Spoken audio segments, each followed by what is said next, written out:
Between the coasts of Miami, Bermuda, and Puerto Rico lies a region of the Atlantic Ocean that has accumulated an extraordinary reputation for unexplained vanishings, a phenomenon that has captivated public imagination for decades and spawned countless theories ranging from the scientifically plausible to the wildly speculative.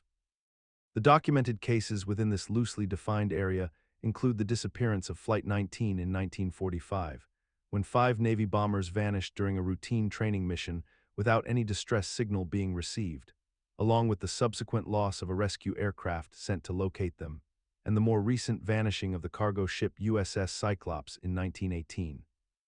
which simply ceased to exist while traveling through these waters with over 300 souls aboard and never transmitted any indication of mechanical failure or distress.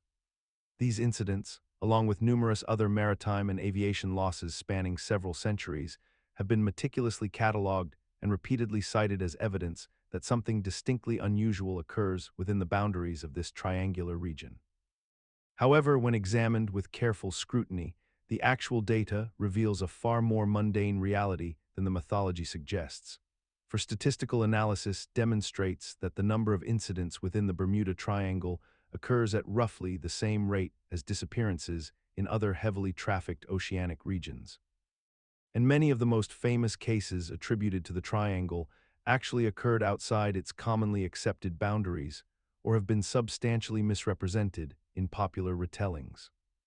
The psychological mechanism that sustains belief in the Bermuda Triangle's supernatural properties operates through a combination of selective memory, confirmation bias, and the human tendency to find patterns and meaning in random events, where researchers emphasizing mysterious cases while downplaying ordinary explanations create a distorted narrative that feels far more compelling and sinister than the statistical evidence warrants.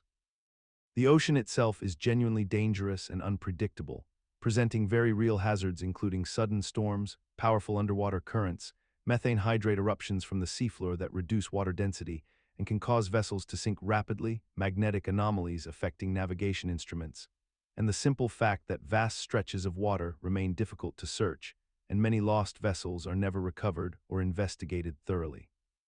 What remains remarkable is how persistently the Bermuda Triangle maintains its grip on cultural consciousness despite decades of scientific debunking, with each new disappearance in the Atlantic immediately speculated upon as potentially belonging to the Triangle's toll and with the original. The legend of Atlantis represents one of humanity's most enduring fascinations with a lost civilization,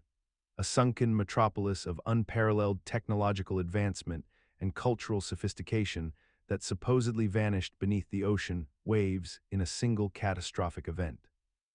The narrative originates from the ancient Greek philosopher Plato, who described Atlantis in his dialogues as an island nation that existed some 9,000 years before his own time, a powerful naval empire with concentric rings of land and water, magnificent architecture, and a level of civilization that seemed to surpass even the greatest achievements of classical Greece. Plato's account provided remarkably specific details about the island's geography, its government structure, and the moral decline that allegedly prompted the divine punishment of submersion, details so vivid and elaborate that they have compelled scholars, explorers, and treasure hunters for over 2,000 years to search the ocean floor in hopes of discovering physical evidence of this lost world. The psychological mechanism underlying the persistent belief in Atlantis operates through a combination of factors that make the legend irresistible to the human imagination. The concept of a perfect civilization lost forever speaks to our deep anxieties about decline and collapse, while simultaneously offering the romantic possibility that somewhere beneath the waves lies undiscovered knowledge and technological secrets waiting to transform our understanding of ancient history. The mystery appeals to our desire to believe that human achievement has been greater than the historical record suggests, that civilizations more advanced than we acknowledge once flourished, and that the ocean itself holds the potential to restore what we have lost. What makes Atlantis particularly remarkable as a persistent mystery is the acknowledgement among most serious scholars that Plato almost certainly invented the story as a philosophical allegory rather than a historical account. Yet the legend has only grown more entrenched in popular consciousness despite this scholarly consensus, suggesting that we have collectively chosen to believe in Atlantis not because evidence supports it, but because the narrative satisfies something deeper within us. something that yearns for hidden worlds and undiscovered truths existing just beyond our reach, beneath the dark waters that cover most of our planet. This collective imagination has inspired countless expeditions, from Ignatius Donnelly's 19th-century attempts to locate Atlantis in the Atlantic Ocean to modern archaeologists proposing connections between Plato's account and real historical catastrophes like the volcanic destruction of Minoan civilization, demonstrating how a philosophical fiction has become woven into th. In December of 1872, the merchant ship Mary Celeste was discovered drifting in the Atlantic Ocean between the Azores and Portugal, presenting one of the most perplexing maritime mysteries ever recorded. The vessel was found in a condition that defied easy explanation, as it was fully intact with sails set, cargo holds untouched, and the captain's logbook showing entries dated just days before the discovery, yet absolutely no trace of the 10 people who had been aboard remained anywhere on the ship. The crew's personal belongings were still in their quarters, food and water supplies were plentiful, the ship's boats were intact and secured to their davits, and there were no signs of struggle, violence, or disaster that might account for such a complete and sudden evacuation. The Mary Celeste was a relatively new vessel, well-maintained and seaworthy, and the circumstances of her discovery suggested that whatever prompted the abandonment must have occurred with such urgency and peculiar reasoning that the crew made the decision to leave their ship despite the apparent safety and comfort it offered them at sea. The mystery deepens when examining the psychological mechanisms that might explain such behavior, as rational maritime protocol and centuries of nautical tradition dictate that a ship is abandoned only in the most extreme circumstances of imminent sinking, uncontrollable fire, or overwhelming threat to life. Yet the Mary Celeste presented none of these conditions, suggesting instead that the captain and crew experienced some form of collective panic or misperception of reality that convinced them the ship was in grave danger when it actually was not. Historians and maritime experts have theorized that a combination of factors might have triggered this response, including a small amount of water in the hold that crew members may have misinterpreted as catastrophic flooding, unusual weather patterns that created disorienting conditions, or even the spontaneous rupture of cargo barrels containing industrial alcohol, which could have created fumes and the illusion of imminent explosion. The crew may have launched the ship's boat tethered to the vessel with the intention of remaining nearby until the perceived crisis resolved, but the line apparently snapped or was cut, separating them forever from the ship they had abandoned in unnecessary haste. What remains particularly haunting about the Mary Celeste incident is how it has persisted in popular imagination as an unsolvable mystery despite the considerable evidence suggesting rational, if tragic, explanations for the abandonment. On March 8, 2014, Malaysia Airlines Flight 370 vanished from radar screens while traveling from Kuala Lumpur to Beijing with 239 people aboard. And to this day, nearly a decade later, the aircraft remains one of aviation's most profound unsolved mysteries, having seemingly disappeared into the vast expanse of the Indian Ocean without leaving behind any coherent trail of evidence or explanation that would satisfy the questions of investigators, families, or the world at large. The aircraft's transponder ceased transmitting, military radar tracked it making an unexpected turn back toward Malaysia before it dropped off all detection systems entirely, and subsequent searches across hundreds of thousands of square kilometers of deep ocean have recovered only scattered pieces of debris, including a flaperon that washed ashore on Mozambique's coast. Offering tantalizing fragments of physical evidence, while providing almost no meaningful insight into what occurred during those final hours when the aircraft departed from all known surveillance and entered a realm of absolute mystery. The investigation has produced multiple theories ranging from deliberate human intervention and mechanical failure to navigation errors and unfathomable coincidences. Yet none of these explanations have gained sufficient evidentiary support to transform speculation into established fact, leaving the fundamental question unanswered. What happened to this aircraft and the hundreds of lives it carried into the darkness? What makes this mystery psychologically compelling is humanity's expectation that in our modern age of constant technological surveillance, satellites, and global communication networks, such a large object simply cannot vanish without comprehensive explanation, and yet this assumption has been definitively proven false, revealing that vast oceanic regions remain so remote and so poorly monitored that an airplane can indeed disappear almost completely, leaving only questions in its wake. We have become accustomed to assuming that technology provides transparency and control, that mystery belongs to historical epochs rather than contemporary times, and yet Malaysia Airlines Flight 370 persists as a haunting reminder that the ocean encompasses immensities beyond our surveillance, that our systems contain critical gaps,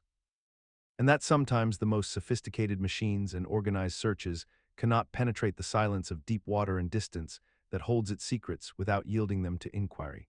The families of those aboard still await answers that may never arrive, a prolonged anguish that transforms MH370 from mere aviation incident into a meditation on loss itself, on how the modern world can still withhold its most fundamental truths, leaving.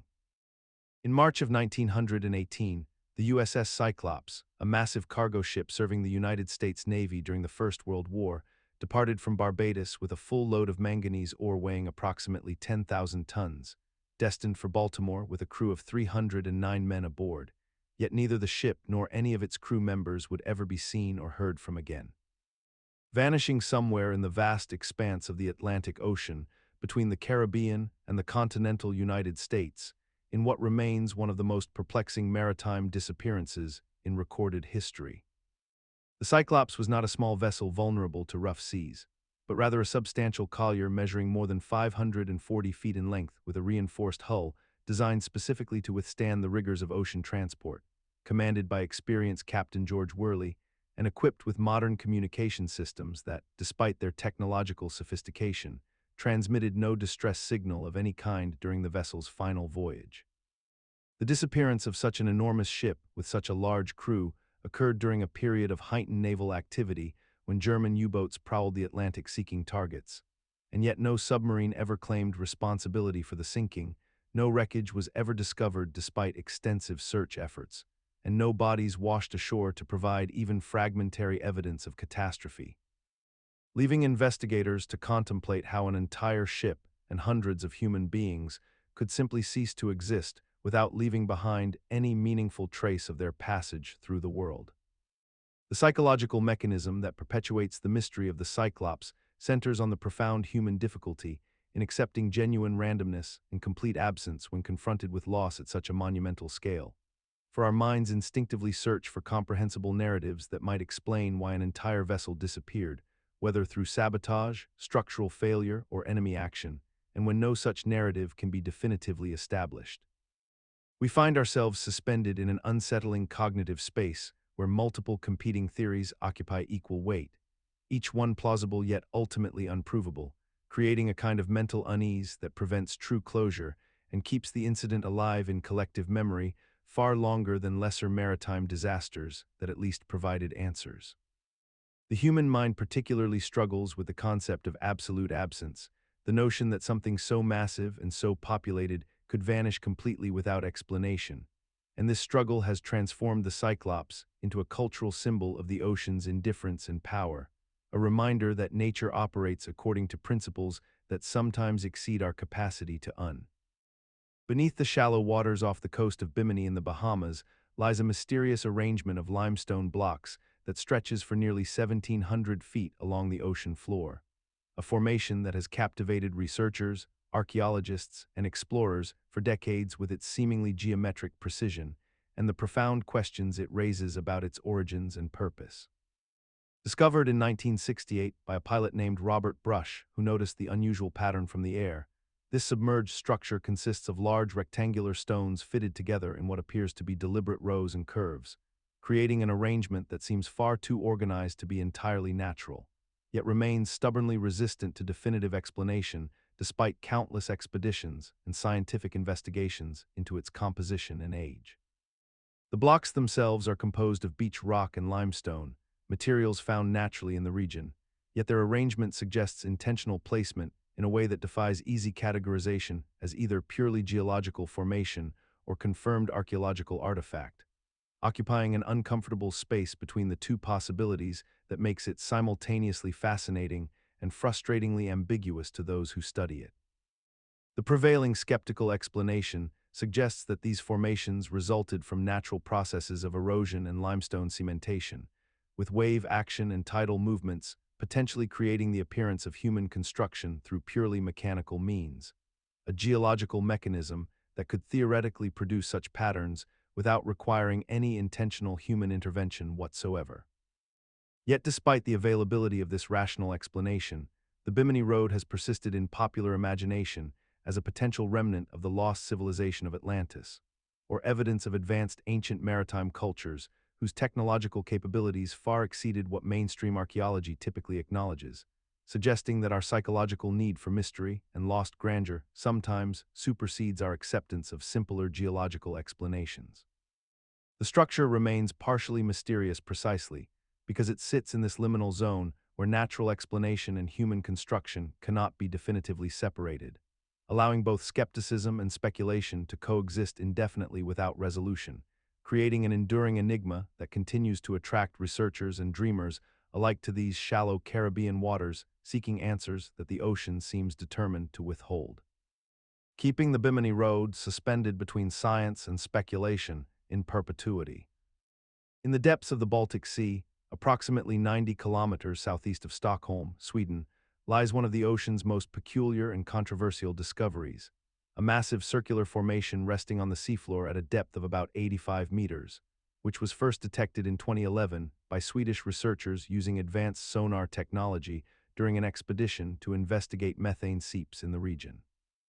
The structure, which has come to be known as the Baltic Sea anomaly, measures roughly 18 meters in diameter and rises approximately 3 to 4 meters from the surrounding seabed, presenting a shape that resembles an enormous mushroom or a perfect metallic disc when viewed from above,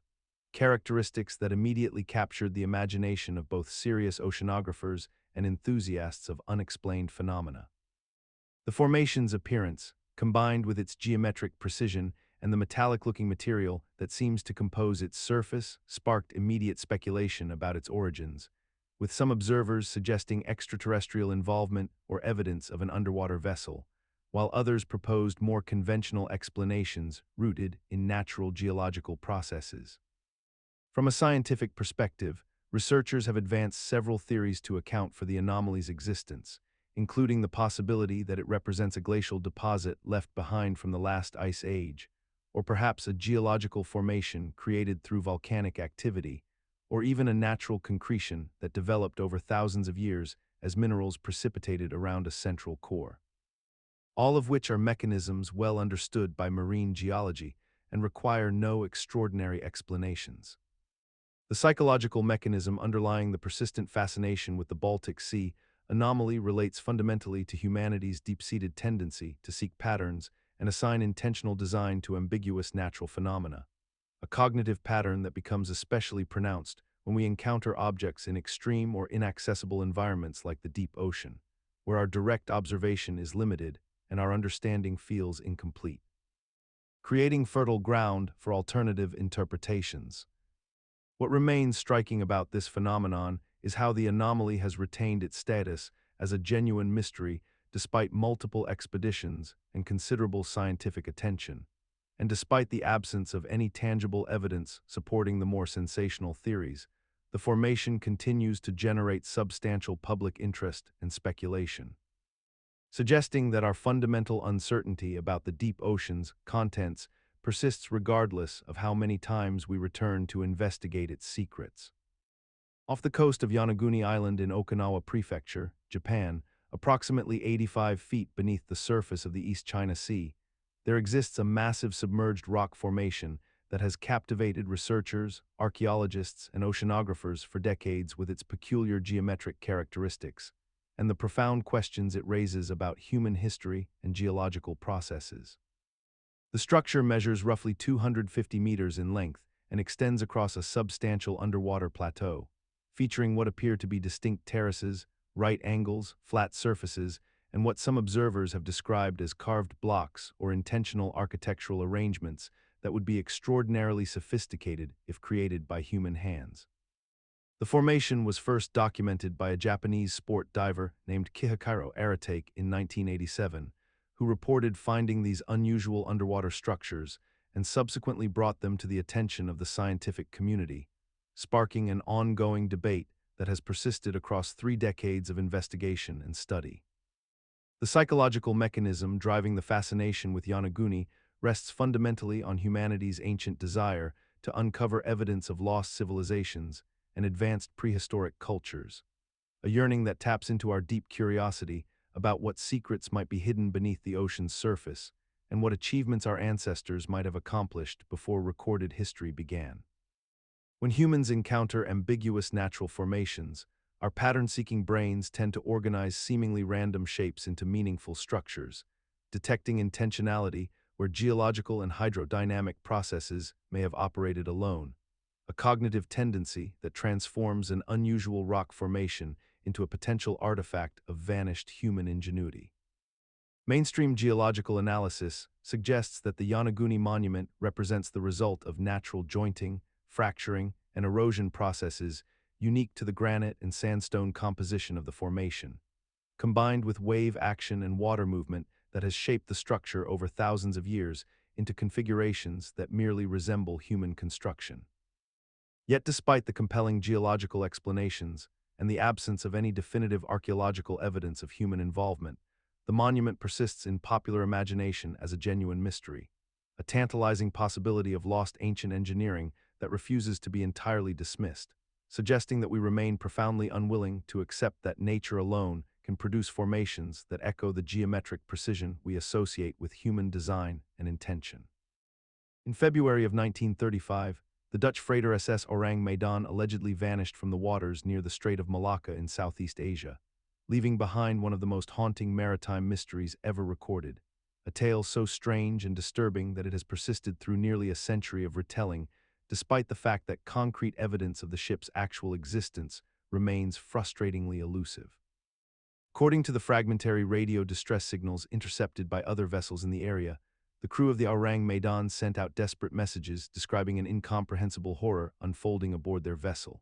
with the final transmission allegedly stating that all officers were dead and that the crew could not understand what had happened to them, painting a picture of sudden, inexplicable catastrophe that struck down the entire complement of men aboard without warning or apparent cause.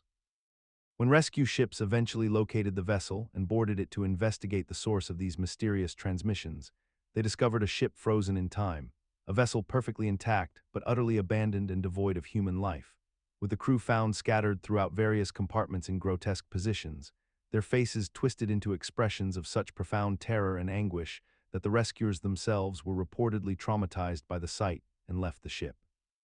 which subsequently sank under mysterious circumstances before any thorough investigation could be completed. The psychological power of this narrative operates through several interconnected mechanisms that amplify its grip on our collective consciousness, beginning with our fundamental fear of the unknown and the inexplicable, a primal dread that emerges when events seem to violate the natural order and resist rational explanation, and compounded further by the specific setting of the tale in the remote and mysterious waters of Southeast Asia. Waters that carried romantic and exotic connotations in the Western imagination, while simultaneously representing danger and the unknowable. The story also taps into our deeper anxieties about sudden, catastrophic loss of control and agency, the nightmare scenario where safety and normalcy can be stripped away instantly and without comprehension, leaving behind only incomprehensible horror and death. And this existential threat resonates so powerfully that the narrative has survived repeated challenges to its veracity and continued to circulate despite the absence of verifiable documentation of the ship's existence in maritime records.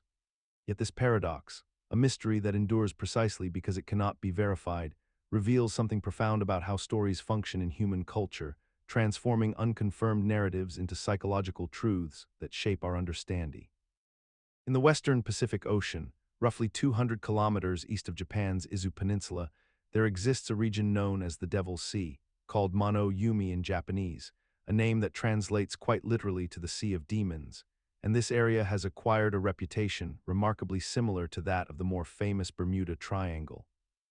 Though it occupies a far smaller geographical space and encompasses perhaps one of the most peculiar collections of maritime disappearances and inexplicable phenomena ever documented in modern nautical history. The region sits in an area of intense geological activity, where multiple tectonic plates converge and create an environment of constant submarine upheaval, and it is here that numerous ships, submarines, and aircraft have vanished under circumstances that have prompted decades of speculation, mythologizing, and pseudoscientific investigation by researchers who have sought to explain the unexplainable through increasingly elaborate theories that range from the scientifically plausible to the entirely fantastical. What makes the Devil's Sea particularly fascinating is not necessarily that ships disappear there more frequently than anywhere else in the world's oceans, but rather that the disappearances have been collectively remembered and reinforced through cultural narrative, documentary filmmaking, and the human tendency to notice patterns even when they do not genuinely exist at statistically meaningful levels. The psychological mechanism at work here involves several overlapping cognitive biases that cause us to weight mysterious disappearances more heavily than routine maritime losses, to remember the dramatic cases while forgetting the thousands of ships that pass through the region safely every single year, and to unconsciously seek connections between unrelated events when those events occur in a geographically defined area that has already been labeled as dangerous or mysterious.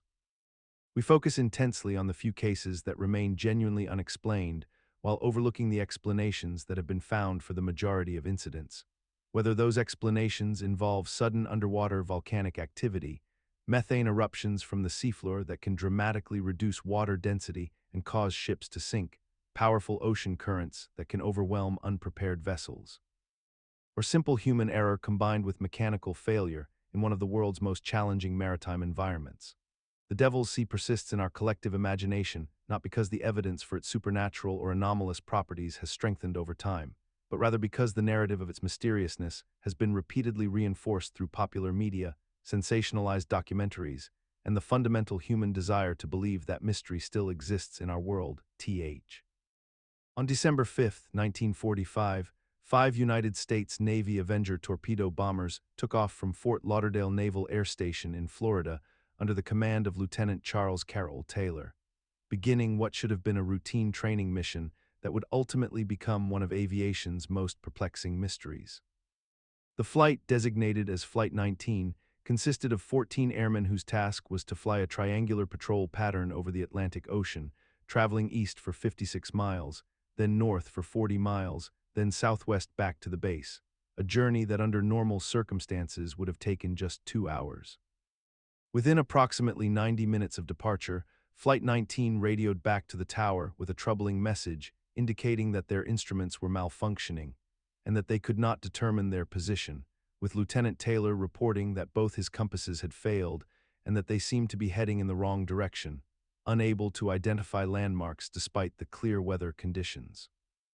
As the afternoon progressed, the radio transmissions became increasingly desperate and disoriented, with the flight expressing confusion about their location and attempting to navigate by visual references that they could not seem to locate, eventually suggesting they might be over the Florida Keys, then later indicating they were lost at sea, their voices growing fainter and more uncertain as fuel reserves dwindled. At 7:10 in the evening, approximately 4 hours after takeoff, Flight 19 transmitted what would be their final message, stating they were about to ditch in the ocean, and after that transmission ceased, the 5 aircraft and all 14 men aboard vanished without a trace into the darkness of the Atlantic. The psychological and navigational mechanism underlying this disappearance involves a phenomenon known as spatial disorientation, where skilled pilots become confused about their actual position and orientation despite having clear visibility, a state that can develop rapidly when pilots encounter unexpected instrument failures combined with an unfamiliar or ambiguous landscape, particularly over ocean where there are no visible landmarks to provide corrective feedback. Lieutenant Taylor, despite his considerable experience, had recently transferred to Fort Lauderdale and was reportedly unfamiliar with the local coastal geography and the distinctive characteristics of the waters in that region, creating vulnerability to misidentification of landmarks and miscalculation of direction. The compounding factor of instrument failure would have forced Taylor and his flight to depend entirely on visual navigation and radio direction finding, yet if the landmarks they observed were actually different locations than th. On September 11, 1997, hydrophone sensors operated by the National Oceanic and Atmospheric Administration recorded an extraordinarily loud, low-frequency underwater sound somewhere in the southern Pacific Ocean, east of New Zealand and south of Easter Island, a vast and remote stretch of open ocean where few vessels ever travel and even fewer would have been present on that particular date. The sound was so powerful and distinctive that it registered clearly across multiple detection stations, separated by thousands of miles, suggesting that whatever produced it possessed an acoustic energy far exceeding anything previously documented in the marine environment, and the audio signature itself bore an unmistakable biological quality, rising in frequency in a way that seemed consistent with the vocalizations produced by living creatures rather than geological or mechanical phenomena. Scientists analyzing the recordings named it simply the Bloop, a designation that reflected the precise acoustic characteristic of the sound itself. And almost immediately, the possibility emerged that this mysterious noise had originated from an animal of truly colossal proportions, potentially far larger than even the largest blue whale ever known to exist, a creature so massive and so deep-dwelling that it had somehow evaded all previous human detection and documentation. This possibility seized the public imagination with an intensity that pure acoustic data alone could scarcely justify, as the notion of an enormous, unknown leviathan lurking in the deepest parts of the ocean spoke to something primal within human consciousness, a recognition that despite our technological advancement and our mapping of the terrestrial world, vast regions of Earth remained fundamentally alien and unknowable to us.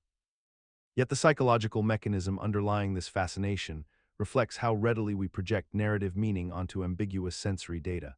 how we construct possibilities and then become invested in those possibilities even when empirical evidence begins to suggest simpler explanations, and how the emotional resonance of a story about a giant undiscovered creature proves more compelling to human cognition than careful acoustic analysis and statistical probability.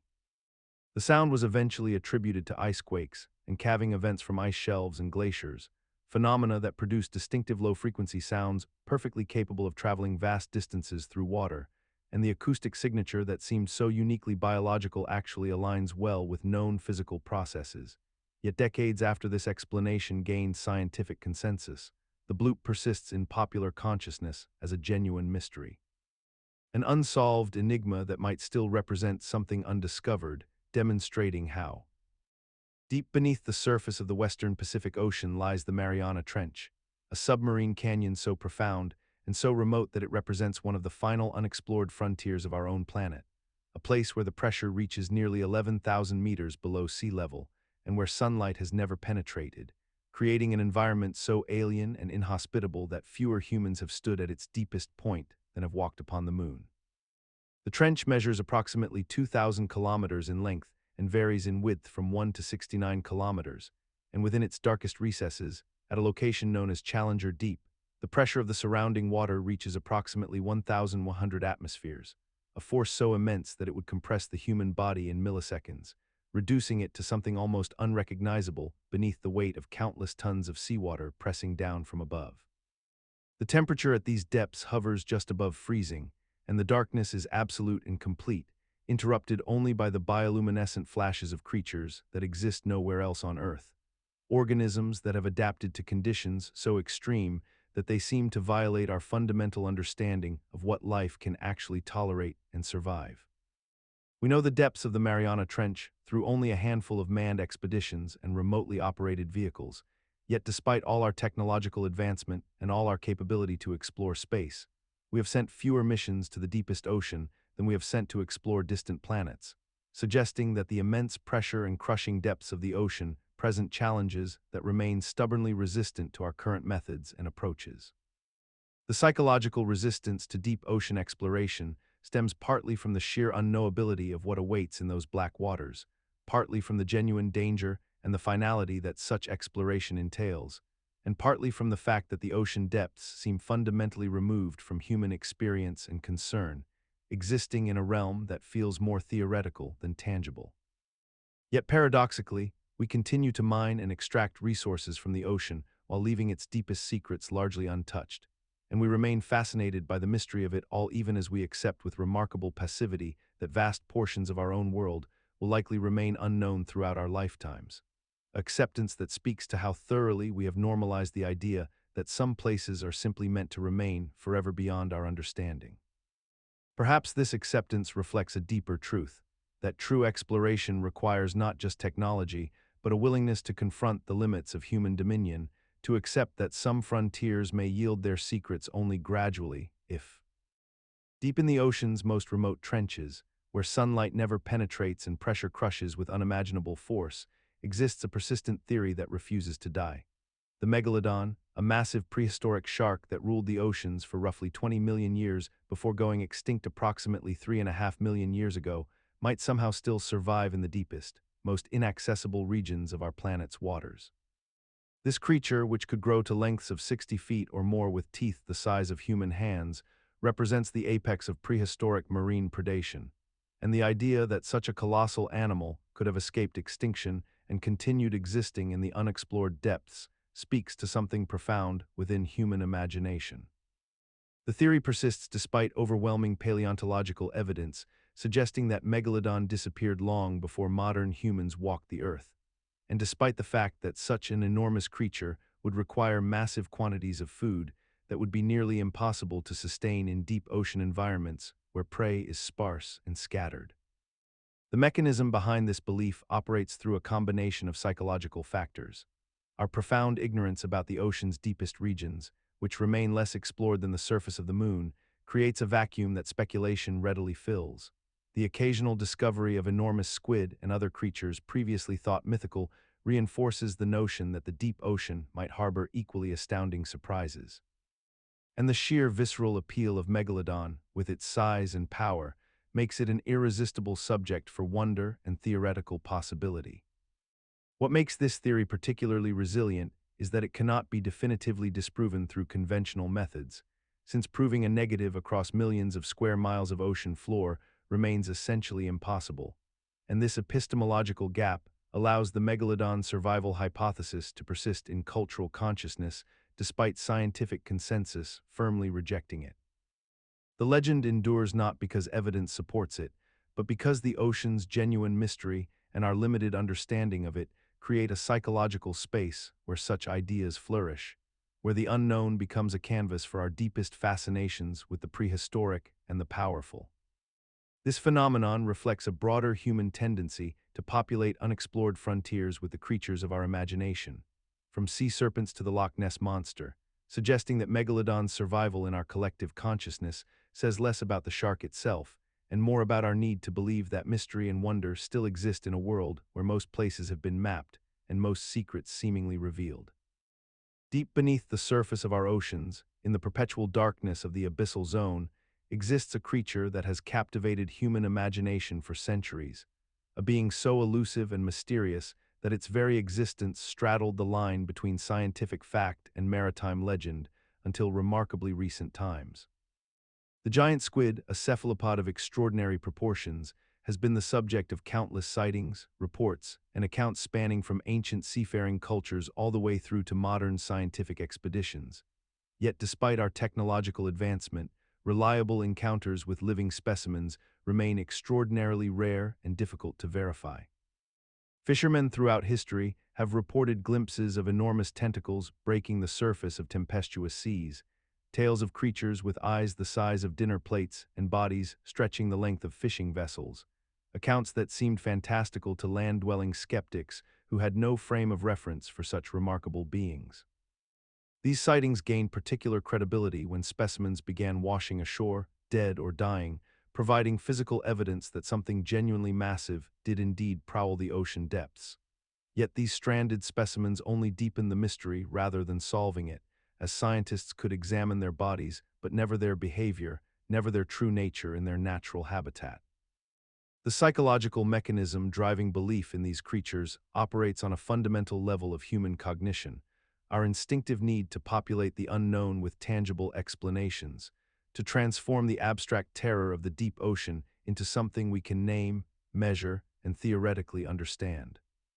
When sailors encountered unusual phenomena in the darkness, when fishing lines snagged on something incomprehensibly massive, when whales bore strange circular scars from unknown attackers, the human mind naturally synthesized these observations into a coherent narrative, a singular entity that could explain all these mysterious encounters at once.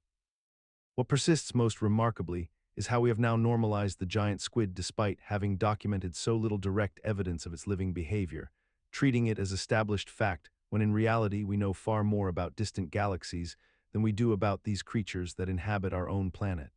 A peculiar testament to the power of accumulated sightings and reports to crystallize into accepted truth. Yet even as modern deep-sea cameras and submersibles have revolutionized our ability to observe the ocean floor, actual footage of living giant squid remains so vanishingly rare that each authenticated sighting becomes a global scientific event, a reminder that the boundary between the known and unknown remains far closer than our confidence in our own knowledge would sue. In the vast expanse of the Pacific Ocean, somewhere within the darkness of the deep waters, there exists a whale whose call has become one of the most haunting mysteries of marine biology and human consciousness alike. This creature, identified only by the frequency of its vocalizations at 52 Hz, has been tracked sporadically since 1989, when researchers first detected its unusual song patterns through underwater acoustic monitoring systems. Unlike the songs of other whales that typically range between 10 and 30 Hz, this individual produces calls that exist in a frequency band seemingly incompatible with normal whale communication, suggesting it may be unable to properly connect with others of its kind despite its persistent efforts to vocalize and possibly to reach out. The whale has been detected across thousands of miles of ocean, traveling from the northern Pacific near Alaska down toward California and beyond. Its location triangulated only through the acoustic signatures it leaves behind in the water column, where sound travels farther and more efficiently than light ever could. What makes this creature profoundly mysterious is not merely its unusual frequency, but the apparent isolation that accompanies it. For no other whale has ever been recorded responding to its calls, and no whale of matching frequency has ever been identified despite decades of sophisticated listening equipment monitoring the oceans continuously. The psychological weight of this phenomenon rests upon the human interpretation of loneliness and communication failure. As we project onto this animal the sensation of being fundamentally unable to be heard by those around it, of broadcasting into an indifferent void, of existing in a state of perpetual unrequited connection.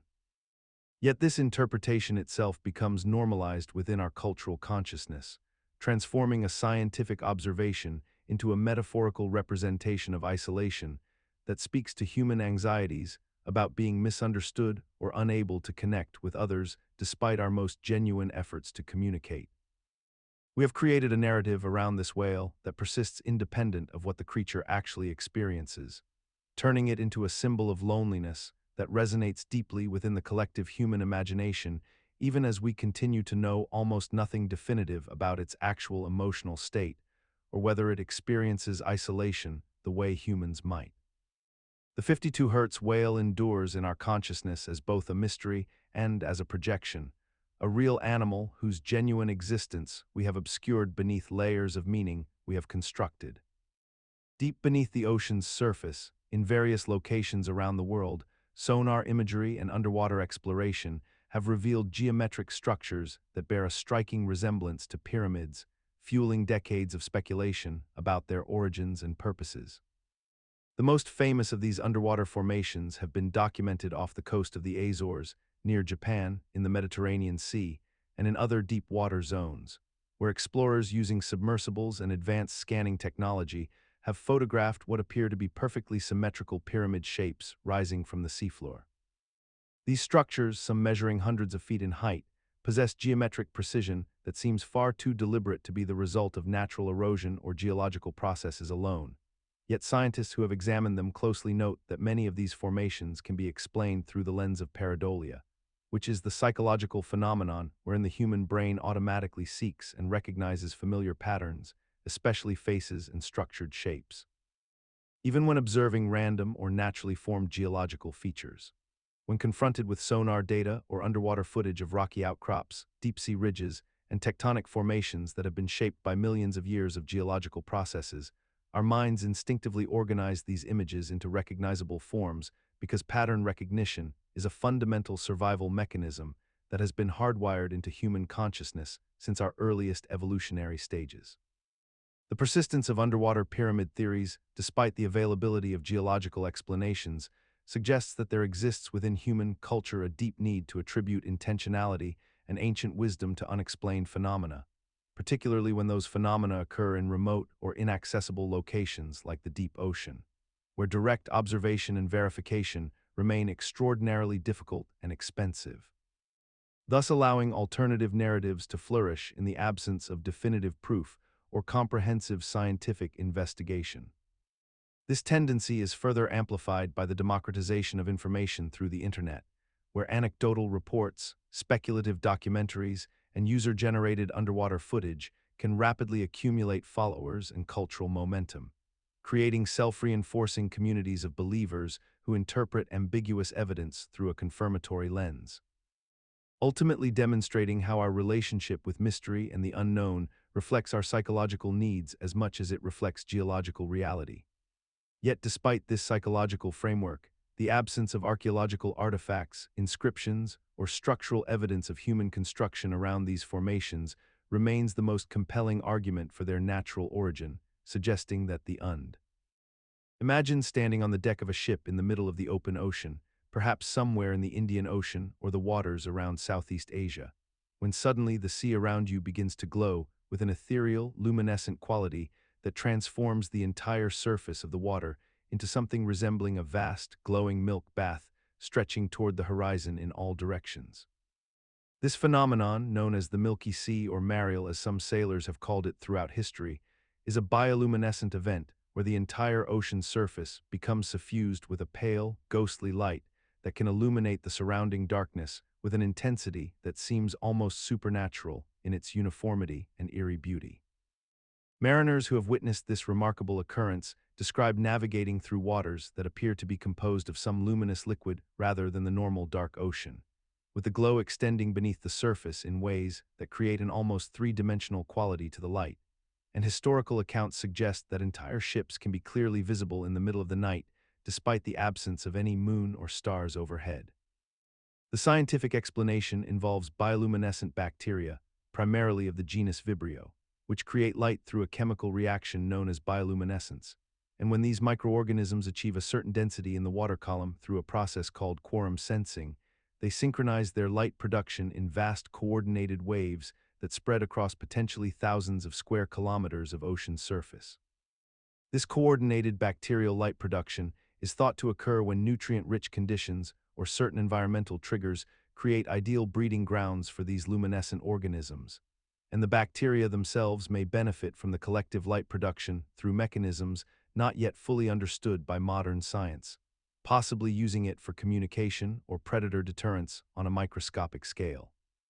Despite our scientific understanding of the bacterial mechanism, the Milky Sea phenomenon remains somewhat underreported in modern times, with relatively few documented cases in recent decades compared to the numerous historical accounts from centuries of maritime exploration,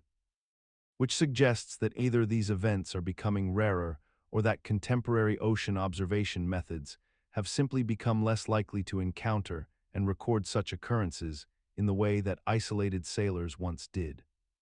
The most famous documented case occurred in 1995 when the cargo ship SS Pyxis encountered a Milky Sea spanning roughly 15,000 square kilometers off the coast of Somalia, with crew members reporting that the phenomenon persisted for several hours and rendered their navigational instruments unreliable due to the overwhelming luminescence.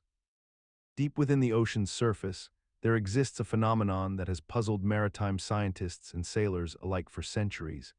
a manifestation of water that appears without warning and vanishes just as mysteriously, leaving behind only devastation and questions in its wake.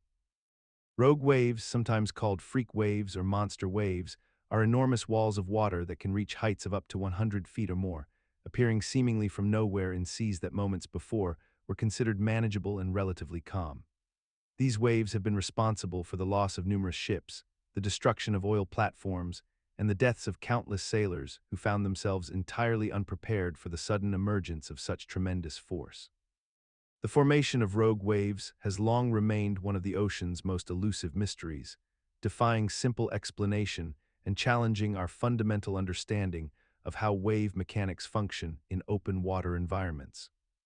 Scientists have theorized numerous mechanisms that could contribute to their creation, including the convergence of multiple wave systems that reinforce one another, the interaction of waves with underwater topography that focuses their energy into concentrated points, and the effects of strong ocean currents that can amplify wave heights dramatically. When multiple wave patterns traveling at different speeds and angles intersect at precisely the right moment, they can combine their energies in a process called constructive interference, creating a single towering column of water that appears almost supernatural in its sudden manifestation and frightening power. Additionally, when waves encounter opposing currents or rise over underwater features like continental shelves and ridges, the energy becomes compressed and focused, much like how a magnifying glass concentrates sunlight into an intense point. Despite our advances in oceanography and our deployment of sophisticated monitoring systems throughout the world's oceans, rogue waves remain remarkably difficult to predict or anticipate, occurring with an apparent randomness that continues to confound the most rigorous scientific models and statistical analyses. We have normalized this unpredictability, accepting that the ocean contains forces beyond our complete comprehension or control, and sailors now regard rogue waves not as violations of physical law, but as natural, albeit rare, expressions of oceanic behavior that demand respect and humility in the face of vast, indifferent waters. Modern instruments like satellite radar and buoys have begun documenting these events with greater frequency, revealing that rogue waves may be far more common than previously believed, occurring perhaps once daily somewhere in the world's oceans, a humbling reminder of how much remains unknown. In 1999, oceanographers and marine biologists detected a strange acoustic phenomenon emanating from somewhere in the deep waters of the South Pacific Ocean, a sound so distinctive and unusual that it would eventually become one of the most puzzling mysteries in marine science. And this particular sound became known as the Julia Sound due to its initial detection and cataloging by researchers working with underwater hydrophone arrays designed to monitor and record the vocalizations of large marine mammals such as whales and other cetaceans.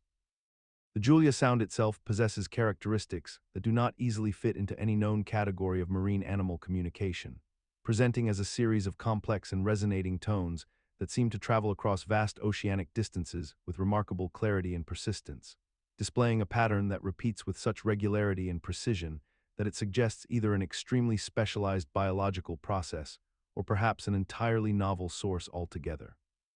The acoustic signature of this mysterious sound includes frequencies and rhythmic patterns that remain distinctly different from the well-documented calls of blue whales, fin whales, sperm whales, and virtually every other known species of large cetacean that researchers have extensively studied and cataloged over decades of marine research and acoustic monitoring.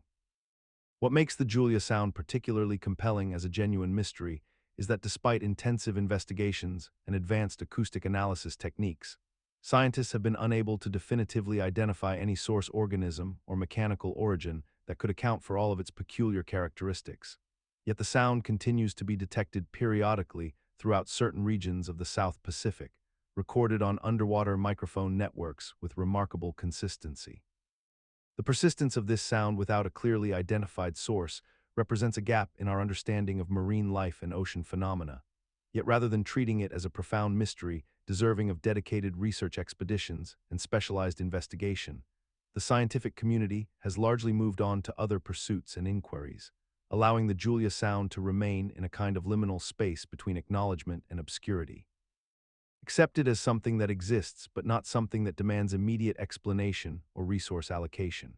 Perhaps this neglect stems from the sound's resistance to conventional categorization, or perhaps it simply lacks the dramatic urgency of more visible environmental concerns. Yet the Julia Sound remains a quiet reminder that the ocean still holds secrets we have not yet learned to recognize, let alone understand.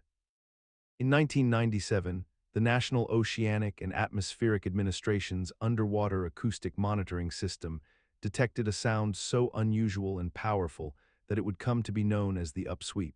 a phenomenon that continues to perplex marine scientists and oceanographers to this day. The sound itself presented a distinctive acoustic signature, beginning at around 40 Hz and sweeping upward to roughly 160 Hz over the course of several minutes, creating what researchers described as a clear and unmistakable tonal quality that differed fundamentally from all known whale vocalizations ship noise, and seismic activity. The upsweep was detected through the Integrated Undersea Surveillance System, a vast network of hydrophones deployed across the Pacific Ocean and connected through thousands of miles of underwater cable, making the detection genuine and authenticated across multiple independent listening stations. What made the upsweep particularly enigmatic was the consistency and regularity of its occurrence throughout the late 1990s and into the 2000s, appearing to follow a seasonal pattern while also demonstrating variations in frequency and intensity that suggested some form of evolving source mechanism rather than a static phenomenon. Scientists initially considered and largely eliminated the most obvious explanations, as the sound did not match the frequency characteristics of any known cetacean species, including blue whales, fin whales, or sperm whales, whose calls and songs had been extensively catalogued and documented. The acoustic properties also did not align with traditional seismic events, underwater earthquakes, or volcanic activity, which typically produce more abrupt and explosive acoustic signatures rather than the gradual frequency sweep that characterized the upsweep. The sound demonstrated an intensity that would require an enormous amount of energy to generate, suggesting a large-scale event or process occurring somewhere in the vast depths of the Pacific Ocean. Yet despite decades of investigation and increasingly sophisticated acoustic analysis, marine biologists have never definitively identified the source or mechanism behind the sound, leading to widespread speculation about unknown deep-sea creatures, exotic geological processes, or phenomena that science has yet to adequately explain. This persistent mystery endures because the ocean remains profoundly alien and largely unexplored, with over 90% of the marine environment remaining unmapped and unstudied despite centuries of seafaring and technological advancement, allowing such enigmas to flourish in the darkness far below the reach of conventional observation and direct investigation. In the depths of the ocean, far beneath the surface where sunlight cannot penetrate, there exists a phenomenon that marine biologists and acousticians have termed the slow-down sound, a mysterious deep-water acoustic event that appears to defy conventional understanding of how sound propagates through water and how marine life responds to auditory stimuli in their environment. The slow-down sound is characterized by an unusual acoustic signature, in which intense underwater noise events seem to produce a paradoxical effect on marine animals, causing them to dramatically reduce their movement and activity levels rather than flee or react with panic, as traditional acoustic principles would predict, creating an anomaly that researchers have documented in various deep-sea species including whales, squid, and numerous fish populations across multiple ocean basins. This phenomenon was first systematically observed during long-term monitoring of deep-sea ecosystems in the early 1990s, when scientists noticed that certain low-frequency acoustic disturbances seemed to induce a state of behavioral suppression in marine life. As if the creatures were entering a form of psychological paralysis or profound confusion, rather than demonstrating the fight-or-flight response that typically characterizes animal responses to threatening stimuli and environmental stressors. The mechanism underlying the slow-down sound appears to involve a complex neurological response in which the acoustic signal itself may trigger a predatory recognition response in marine animals, causing their brains to interpret the sound as the presence of an apex predator or an overwhelming threat so severe that movement and energy expenditure become counterproductive evolutionary strategies, suggesting that remaining absolutely still and minimizing vibrations may represent a deeply ingrained survival instinct that has persisted across millions of years of ocean evolution. What makes the slow-down sound particularly perplexing is that this response occurs with such consistency and predictability that it suggests not random behavioral variation, but rather a fundamental aspect of how deep-sea consciousness operates. Yet we have difficulty explaining why such a seemingly disadvantageous response would persist in species that might benefit from rapid escape, leading researchers to speculate that in environments where predators are rare and escape routes are limited, the calculus of survival may favor stillness over flight as a more effective long-term strategy for avoiding detection. Despite decades of study and substantial research funding directed toward understanding marine acoustics and animal behavior, the complete mechanism of the slow-down sound remains largely mysterious, and the phenomenon continues to challenge our assumption. Deep beneath the surface of the ocean, in the profound darkness where sunlight has never reached and pressure crushes with unimaginable force, there exists a phenomenon that marine scientists have long sought to understand: the mysterious presence of train-like sounds echoing through the water column. These acoustic signatures, detected by sensitive hydrophones positioned at various depths across the world's oceans, produce patterns remarkably similar to the rhythmic chugging and mechanical grinding of freight trains traveling along distant railway tracks. The sounds manifest in low-frequency pulses that repeat with mechanical precision, traveling hundreds of kilometers through the water in ways that seem to defy our current understanding of marine acoustics. Researchers who have spent years analyzing these recordings note that the acoustic patterns follow almost mathematical sequences, with intervals and frequencies that suggest something far more ordered than the chaotic noise typical of natural ocean phenomena like whale songs, dolphin clicks, or the creaking of shifting tectonic plates. The mystery deepens when considering that these sounds emerge from regions of the ocean where no human activity occurs, where no submarines travel, and where the geological conditions should produce entirely different acoustic signatures. The psychological mechanism behind our recognition of these sounds seems rooted in our tendency to impose familiar patterns onto unfamiliar phenomena, a cognitive process known as pareidolia, where our brains match incoming sensory information to existing memories and experiences. When we hear something in the ocean that resonates with the mechanical precision of human technology, our minds instinctively grasp onto that interpretation, creating a framework through which we understand the otherwise alien environment of the deep sea. What remains profoundly unsettling is how consistently these train-like sounds have been documented across multiple independent research institutions, yet no satisfactory explanation has emerged from the scientific community. The phenomenon persists in our records, in our acoustic databases, and in the testimonies of experienced marine researchers, despite the logical conclusion that no mechanism we understand should produce such sounds in those locations. Perhaps most intriguing are the rare instances when researchers have attempted to correlate these acoustic events with simultaneous observations of unusual oceanographic conditions, temperature anomalies, unexpected current shifts, or electromagnetic fluctuations, suggesting that the train sounds may represent a genuine physical phenomenon we have yet to properly categorize, one that exists in the liminal space between the known mechanisms of our oceans and the vast territories of marine psi.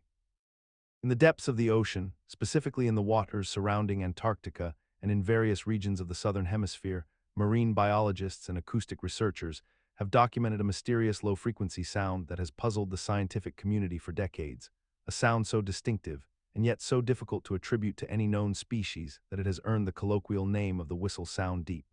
a phenomenon that represents one of the ocean's most enigmatic acoustic mysteries. The sound itself is characterized by a clear, almost melodic quality, resembling a whistle or a series of whistles that seem to carry across vast underwater distances with remarkable clarity and precision. And these sounds have been recorded repeatedly by hydrophones and underwater listening arrays positioned throughout the deepest trenches and abyssal plains of our world's oceans, creating a growing archive of acoustic data that continues to defy straightforward explanation or identification. What makes this phenomenon particularly intriguing is that the frequency and pattern of these whistle sounds do not correspond to the known vocalizations of any marine mammals currently recognized by science, including whales, dolphins, seals, or any other documented cetacean or pinniped species that might reasonably produce such acoustic signals in the marine environment. The sounds appear to originate from depths that are often far beyond the typical range where known whale species dive, and they exhibit acoustic properties that suggest neither the body size nor the physiological characteristics of animals we have already cataloged and studied extensively.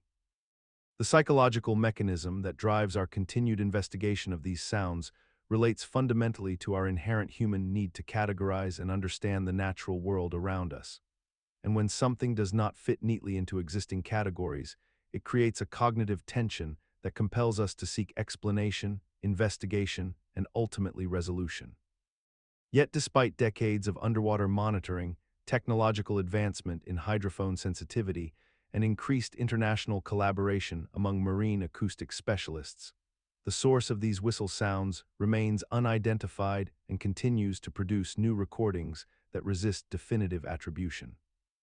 We have somehow developed a remarkable capacity to accept this persistent mystery as simply another fact of ocean exploration, a phenomenon that remains documented yet unresolved, existing in that peculiar space between known science and genuine unknowing. And this normalization of uncertainty reflects perhaps our deepest recognition that the ocean still contains secrets that refuse to yield to our instruments and our questions. In the deepest, darkest reaches of the Southern Ocean, where sunlight has never penetrated and pressure crushes with unimaginable force, there exists a creature so rarely witnessed that our entire understanding of it remains fragmented and incomplete. The colossal squid, scientifically known as Mesonychoteuthis hamiltoni, represents one of the ocean's most formidable and elusive mysteries, a being that has captured human imagination precisely because so little concrete evidence of its true nature has ever been gathered. We know that this creature can reach lengths of over 40 feet, making it one of the largest invertebrates ever to exist on Earth, yet we have documented observations of only a handful of specimens in recorded history, with most of these encounters occurring through accidental capture in fishing nets or through the examination of partial remains discovered in the stomachs of sperm whales. The colossal squid possesses eyes the size of dinner plates, the largest eyes in the animal kingdom relative to body size, suggesting an existence in an environment so profoundly dark that even such enormous visual organs struggle to gather sufficient light. The psychological mechanism that drives our fascination with this creature stems from the fundamental human need to understand and categorize the world around us. Yet the colossal squid actively resists this impulse, remaining deliberately hidden in abyssal depths where our most advanced technology can barely reach. Our deep-sea submersibles have only captured fleeting glimpses of this organism, and we have learned most of what we know from dead specimens or partial encounters, creating a situation where our knowledge feels perpetually incomplete and frustratingly second-hand. What persists despite this absence of understanding is an almost mythological reverence for the creature, a sense that somewhere in the cold darkness far below the surface, these magnificent predators move through the water with purposes and behaviors we can scarcely imagine, hunting in darkness, breeding in mystery, and dying in places where no human eye will ever witness their final moments. And this persistent unknowability has somehow become normalized in our consciousness as an acceptable gap in human knowledge, a reminder that the ocean remains the final frontier of terrestrial exploration. Yet even this acceptance of mystery contains a paradox. Each new discovery, a specimen hauled up in a fishing net, a fragment of tissue examined in a laboratory, a rare photograph captured by deep-sea cameras, simultaneously expands and contracts our understanding, revealing how much remains unknowable and how little we truly comprehend about the lives of creatures that inhabit 95% of the ocean's volume. Deep beneath the surface of the world's oceans, sailors for centuries have spoken in hushed, reverent tones of a creature so massive and so terrible that it could drag entire ships down into the crushing darkness below, a being of such proportions that it existed somewhere between legend and plausible reality, occupying the strange liminal space where fear and evidence blur together in the minds of those who have spent their lives upon the water. The Kraken, as it has come to be known across countless maritime cultures and traditions, represents perhaps one of the most enduring and widespread ocean mysteries, a creature that appeared in the accounts of experienced seamen, in official naval records, and in the artistic depictions of respected scholars and cartographers who documented what they understood to be genuine encounters with something extraordinary in the deep. These stories emerged from genuine observations of real animals, most notably the giant squid, a creature that can indeed reach lengths of 40 feet or more, possessing eyes the size of dinner plates and tentacles powerful enough to leave marks upon the flesh of whales. Yet the psychological mechanism that transformed these documented marine animals into the mythological kraken involved a combination of scale distortion. The natural human tendency to magnify threats that exist beyond our comprehension or control, and the simple fact that the ocean depths remained so profoundly unknown that any unusual specimen could be reimagined as something far more sinister and powerful than what it actually was. Ancient sailors encountering partially decomposed whale carcasses or the enormous floating bodies of dead giant squid would have possessed no modern framework for understanding these creatures, no scientific knowledge to contextualize their size or behavior, and thus their minds filled in the gaps with terror and mythology, creating narratives of intelligent, malevolent entities capable of conscious aggression toward human vessels.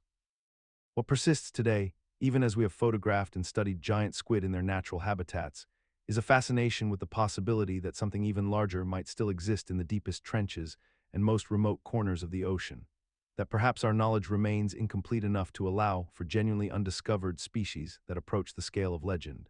A notion that survives because the ocean depths still cover more than 90% of the planet in relative obscurity. Because new species are discovered regularly, and because the human mind finds comfort in mysteries that suggest the world contains wonders beyond our current understanding, making the Kraken not entirely a myth, but rather a transformation of partial truth into something that serves our psychological need for th. Throughout recorded maritime history, sailors and coastal witnesses have reported encounters with enormous serpentine creatures moving through the ocean depths. Creatures that possess characteristics fundamentally at odds with known marine biology, yet persist in accounts spanning centuries and continents. These sightings describe beings of remarkable length, sometimes reported to exceed 100 feet, with undulating bodies that move through water in vertical wave-like motions, long necks that rise above the surface, and heads described as horse-like or reptilian in appearance, witnessed by experienced seafarers whose credibility in other maritime matters remains unquestioned. The accounts share striking similarities despite originating from isolated locations and eras before global communication would allow for widespread cultural contamination, with witnesses describing identical behavioral patterns such as the creature's apparent indifference to human presence, its tendency to surface near ships during calm conditions, and its sudden disappearance into deep water when approached. These reports have generated substantial documentation through ships' logs, newspaper accounts, and formal investigations conducted by naval authorities and naturalists who took seriously the testimonies of trained observers. The psychological mechanism underlying sea serpent sightings likely involves a combination of misidentified known creatures, particularly large specimens of whale sharks, giant squid, or elongated marine animals such as oarfish or ribbon fish viewed under distorted visual conditions, combined with the human tendency to impose familiar patterns and forms onto ambiguous stimuli observed across vast distances and through imperfect visibility. The ocean's immense depth and our incomplete cataloging of deep-sea life creates an epistemic gap where such creatures might theoretically exist undiscovered, a gap that naturally attracts human speculation and wonder. Yet despite modern sonar technology, underwater cameras, and countless hours of systematic ocean observation, no credible physical evidence of sea serpents has materialized, and the sightings have become increasingly rare as photographic documentation became commonplace, suggesting that the mystery persists not because evidence supports these creatures, but because we have collectively internalized the romance of the unknown ocean and continue to find meaning in the possibility that vast undiscovered beings might exist beneath the waves we have never truly conquered. This enduring fascination reveals as much about human nature as it does about the ocean itself, our need to preserve mysteries in an increasingly mapped world, to maintain spaces where wonder can still flourish beyond the reach of scientific certainty. Throughout maritime history, numerous vessels have been discovered abandoned at sea, completely devoid of any crew members, yet showing no obvious signs of disaster or struggle, a phenomenon that has captivated sailors, investigators, and the public imagination for centuries with its profound sense of mystery and inexplicable circumstance. The most famous example remains the Mary Celeste, discovered in 1872 in the Atlantic Ocean with her cargo intact, her lifeboats missing, and no indication of what prompted the crew to abandon ship so hastily, leaving behind personal belongings, unfinished meals, and navigation logs that offered no clues to their disappearance. Other notable cases include the Deering, found wrecked on the Carolina coast in 1921 with her crew gone without trace, and the Carroll A. Deering, whose captain was said to have been murdered on deck, though investigation proved inconclusive. These incidents share common characteristics. The ships are seaworthy, provisions remain aboard, and the circumstances surrounding the abandonment seem almost deliberately mysterious, as if the crew simply vanished into the very ocean itself, leaving behind only questions and speculation. The psychological explanation for why these incidents resonate so deeply in human consciousness relates to our fundamental discomfort with unexplained disappearances and our need to impose narrative coherence on random, tragic events at sea. When we encounter a ship with no crew, our minds immediately construct elaborate theories involving supernatural forces, deliberate foul play, or catastrophic events that eluded documentation. Rather than accepting simpler explanations such as sudden storms, poisoning from cargo, disease, or the crew's rational decision to abandon a sinking vessel in favor of lifeboats that ultimately met their own fate. Despite modern maritime technology, advanced communication systems, and comprehensive investigation methods, the ghost ship phenomenon persists in our cultural consciousness as a symbol of the ocean's inscrutability and human vulnerability before nature's indifference. We continue to treat these abandoned vessels as profound mysteries worthy of endless speculation and supernatural explanation, even though contemporary oceanography and maritime science provide perfectly reasonable mechanisms for crew abandonment, suggesting that perhaps what we've truly normalized is not the ghost ship itself, but rather our own resistance to accepting that some mysteries require neither ghosts nor elaborate solutions, only the acceptance that tragedy at sea remains, as it has always been, fundamentally human and devastatingly ordinary. The Flying Dutchman represents one of maritime history's most persistent ghost ship legends, a tale that has haunted seafaring consciousness for nearly 4 centuries, originating from accounts of a Dutch merchant vessel that supposedly became trapped in an eternal, cursed voyage around the Cape of Good Hope. The legend speaks of a ship that can never make port, forever condemned to sail the world's oceans with a ghostly crew, doomed to wander the seas as punishment for an act of defiance against the natural world or divine will, with various versions of the story attributing the curse to the captain's refusal to turn back during a terrible storm, his blasphemous oath, or his mistreatment of sailors and passengers during a desperate voyage.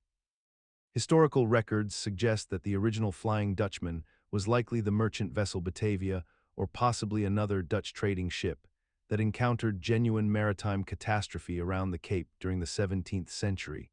becoming transformed through repeated retellings into something far more supernatural and symbolic. The psychological mechanism underlying this legend's persistence appears rooted in maritime culture's need to externalize the very real dangers and unpredictability of ocean travel, to give form and narrative to the inexplicable disappearances, sudden catastrophes, and inexplicable phenomena that sailors genuinely experienced on long voyages, creating a supernatural explanation for what were likely natural phenomena such as unusual optical illusions caused by atmospheric conditions. Mirages or misidentified vessels encountered in fog and darkness. The legend also provided a way for maritime communities to process collective trauma, establishing moral frameworks through which sudden death and disaster could be understood as punishment for transgression rather than random fate. What remains remarkable is how the Flying Dutchman has persisted into the modern era despite the elimination of most mysteries surrounding ocean travel, becoming embedded in literature, opera, and popular culture as a romantic archetype rather than a genuine belief. Yet the image of the cursed ship still captures something fundamental about human anxiety regarding the sea's vastness and indifference. We have effectively normalized this legend as a cultural touchstone rather than examining why such a thoroughly debunked supernatural tale maintains such powerful hold over our collective imagination, suggesting that some portion of our consciousness still seeks narrative and meaning in the ocean's inherent mysteries, regardless of scientific understanding. Perhaps this persistence reveals that even in an age of GPS and satellite imagery, we remain fundamentally storytellers, drawn to legends that transform the ocean from mere geography into a realm of more.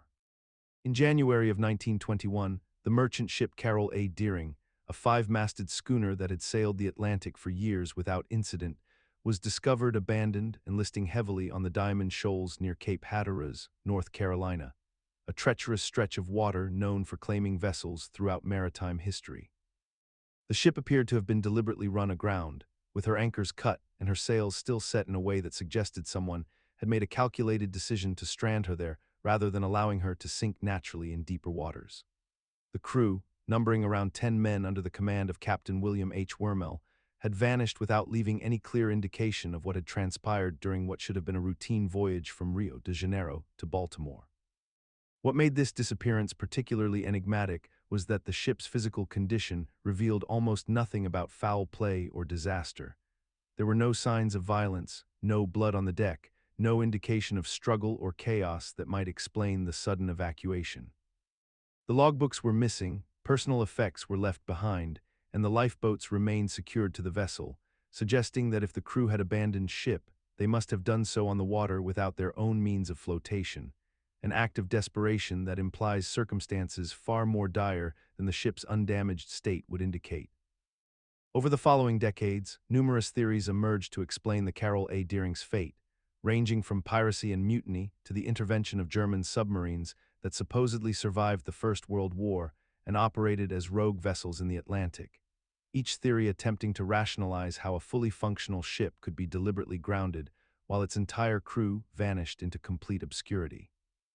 The psychological mechanism underlying our persistent fascination with this case stems from the fundamental human need to construct coherent narratives from incomplete information, particularly when we encounter situations where the available evidence seems to contradict itself fundamentally. We assume that ships do not simply empty themselves of their crews without something catastrophic occurring, yet here was physical proof that a vessel could be abandoned under circumstances so ambiguous that no consensus explanation has survived the century that has passed since the discovery. The Carroll A. Deering persists in our collective memory precisely because it defies the linear logic we expect from maritime disasters, remaining a testament to how certain mysteries can endure indefinitely when the evidence itself seems to contradict the very premise of understanding it at all. The USS Indianapolis remains one of the most haunting maritime tragedies in naval history, a story layered with mysteries that extend far beyond the official records and into the realm of unexplained phenomena that persist in the depths of the Pacific Ocean.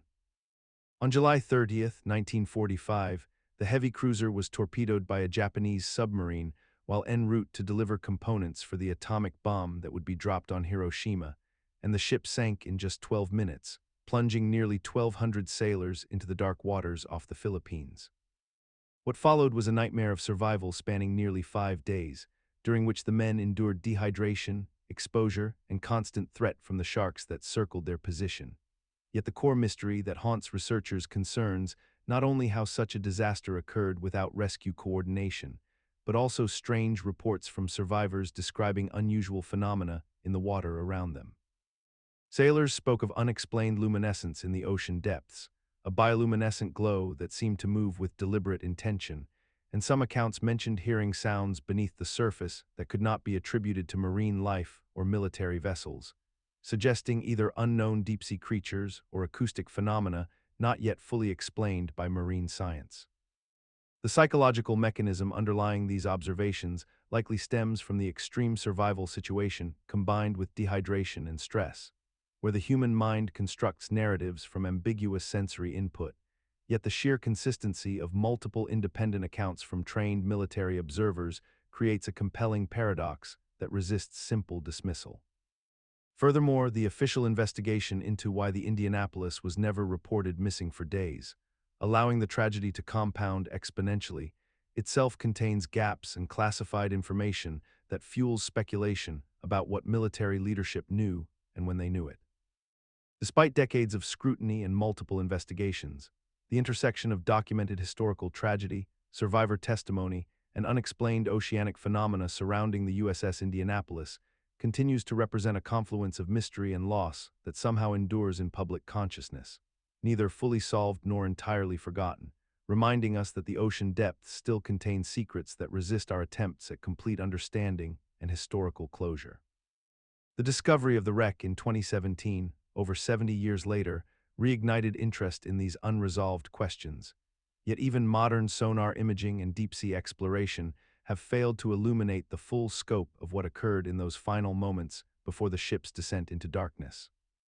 On the afternoon of May 7, 1915, the British passenger liner Lusitania was struck by a German torpedo off the coast of Ireland, and in the moments following that initial impact, a second catastrophic explosion rocked the vessel with such tremendous force that it sealed the fate of nearly 1,200 souls aboard.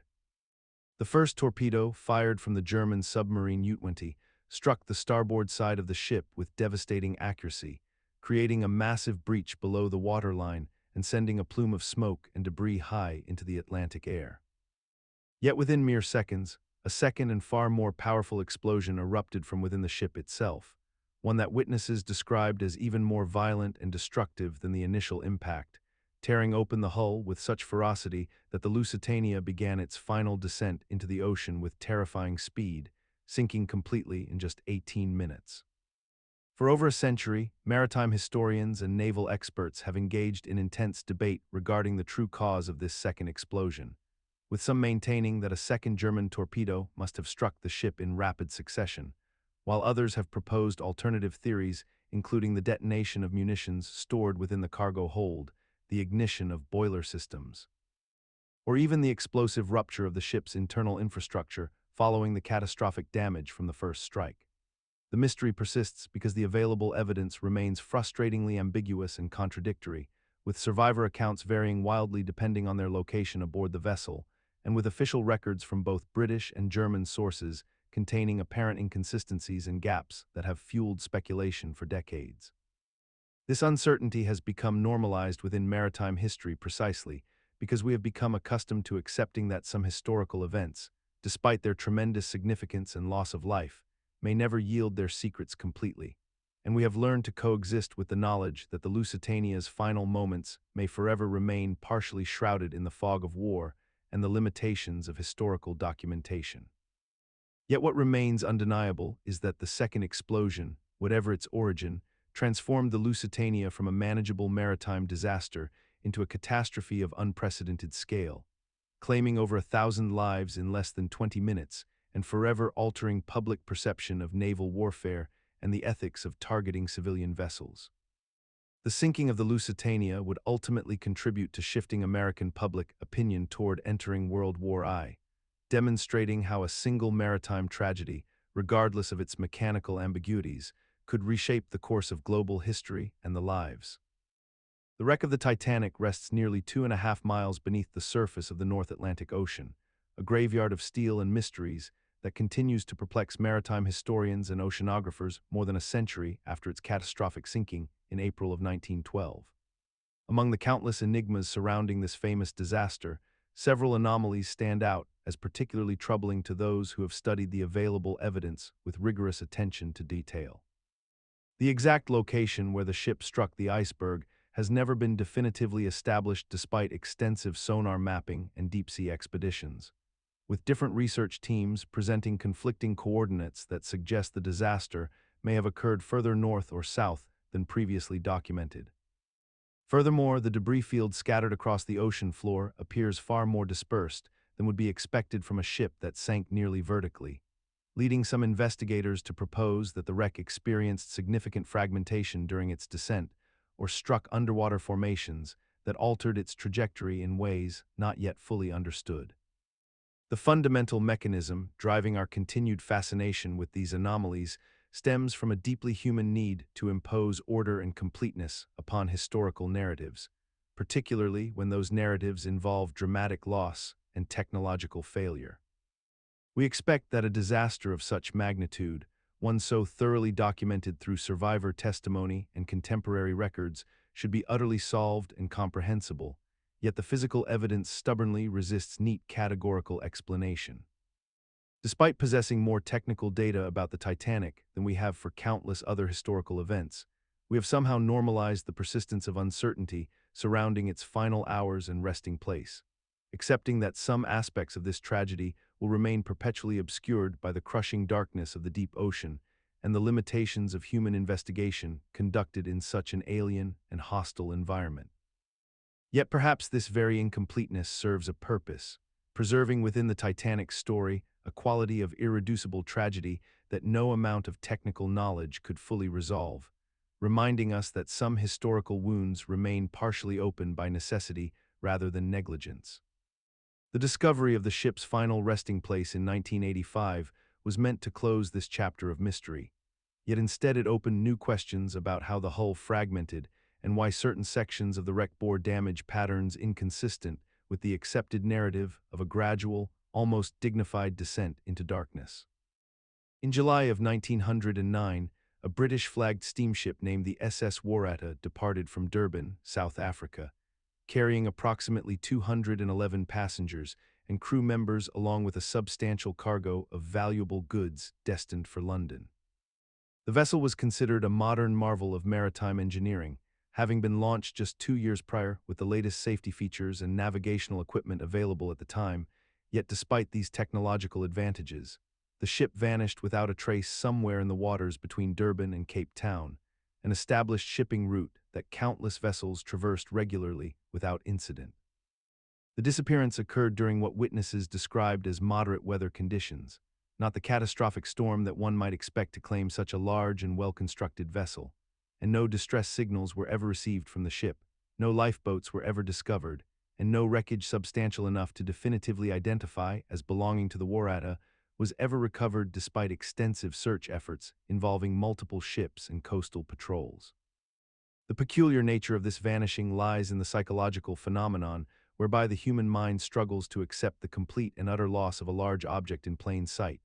within a known maritime corridor, during peacetime conditions, and this cognitive dissonance has fueled decades of speculation regarding hidden explanations, from rogue waves and unexpected cyclones to structural failures and even supernatural phenomena. Each theory serving to provide a more comprehensible narrative than the unsettling reality of spontaneous disappearance. What persists most powerfully in maritime folklore is not necessarily evidence supporting any particular explanation, but rather the human need to impose order and causality upon randomness, to believe that such catastrophes must result from discoverable causes rather than accepting that a modern ship with hundreds of souls aboard can simply cease to exist, leaving behind only mystery and the uncomfortable knowledge that despite our technological progress and navigation systems, the ocean remains fundamentally indifferent to human certainty and continues to conceal the fates of those who venture upon its surface. The SS Warata thus occupies a unique place in maritime history, neither definitively explained nor entirely forgotten, a reminder that some mysteries resist resolution despite our best investigative efforts, and that the ocean's vastness remains large enough to swallow certainty itself, leaving only questions that each generation must confront anew. On the 11th of July, 1956, the Italian passenger liner Andrea Doria collided with the Swedish ship Stockholm in a fog-shrouded area off the coast of Massachusetts, leading to what remains one of the most perplexing maritime disasters in recorded history, not because of the collision itself, which was tragic but understood, but because of the profound mysteries that surrounded the final moments and the wreck that followed in the years after.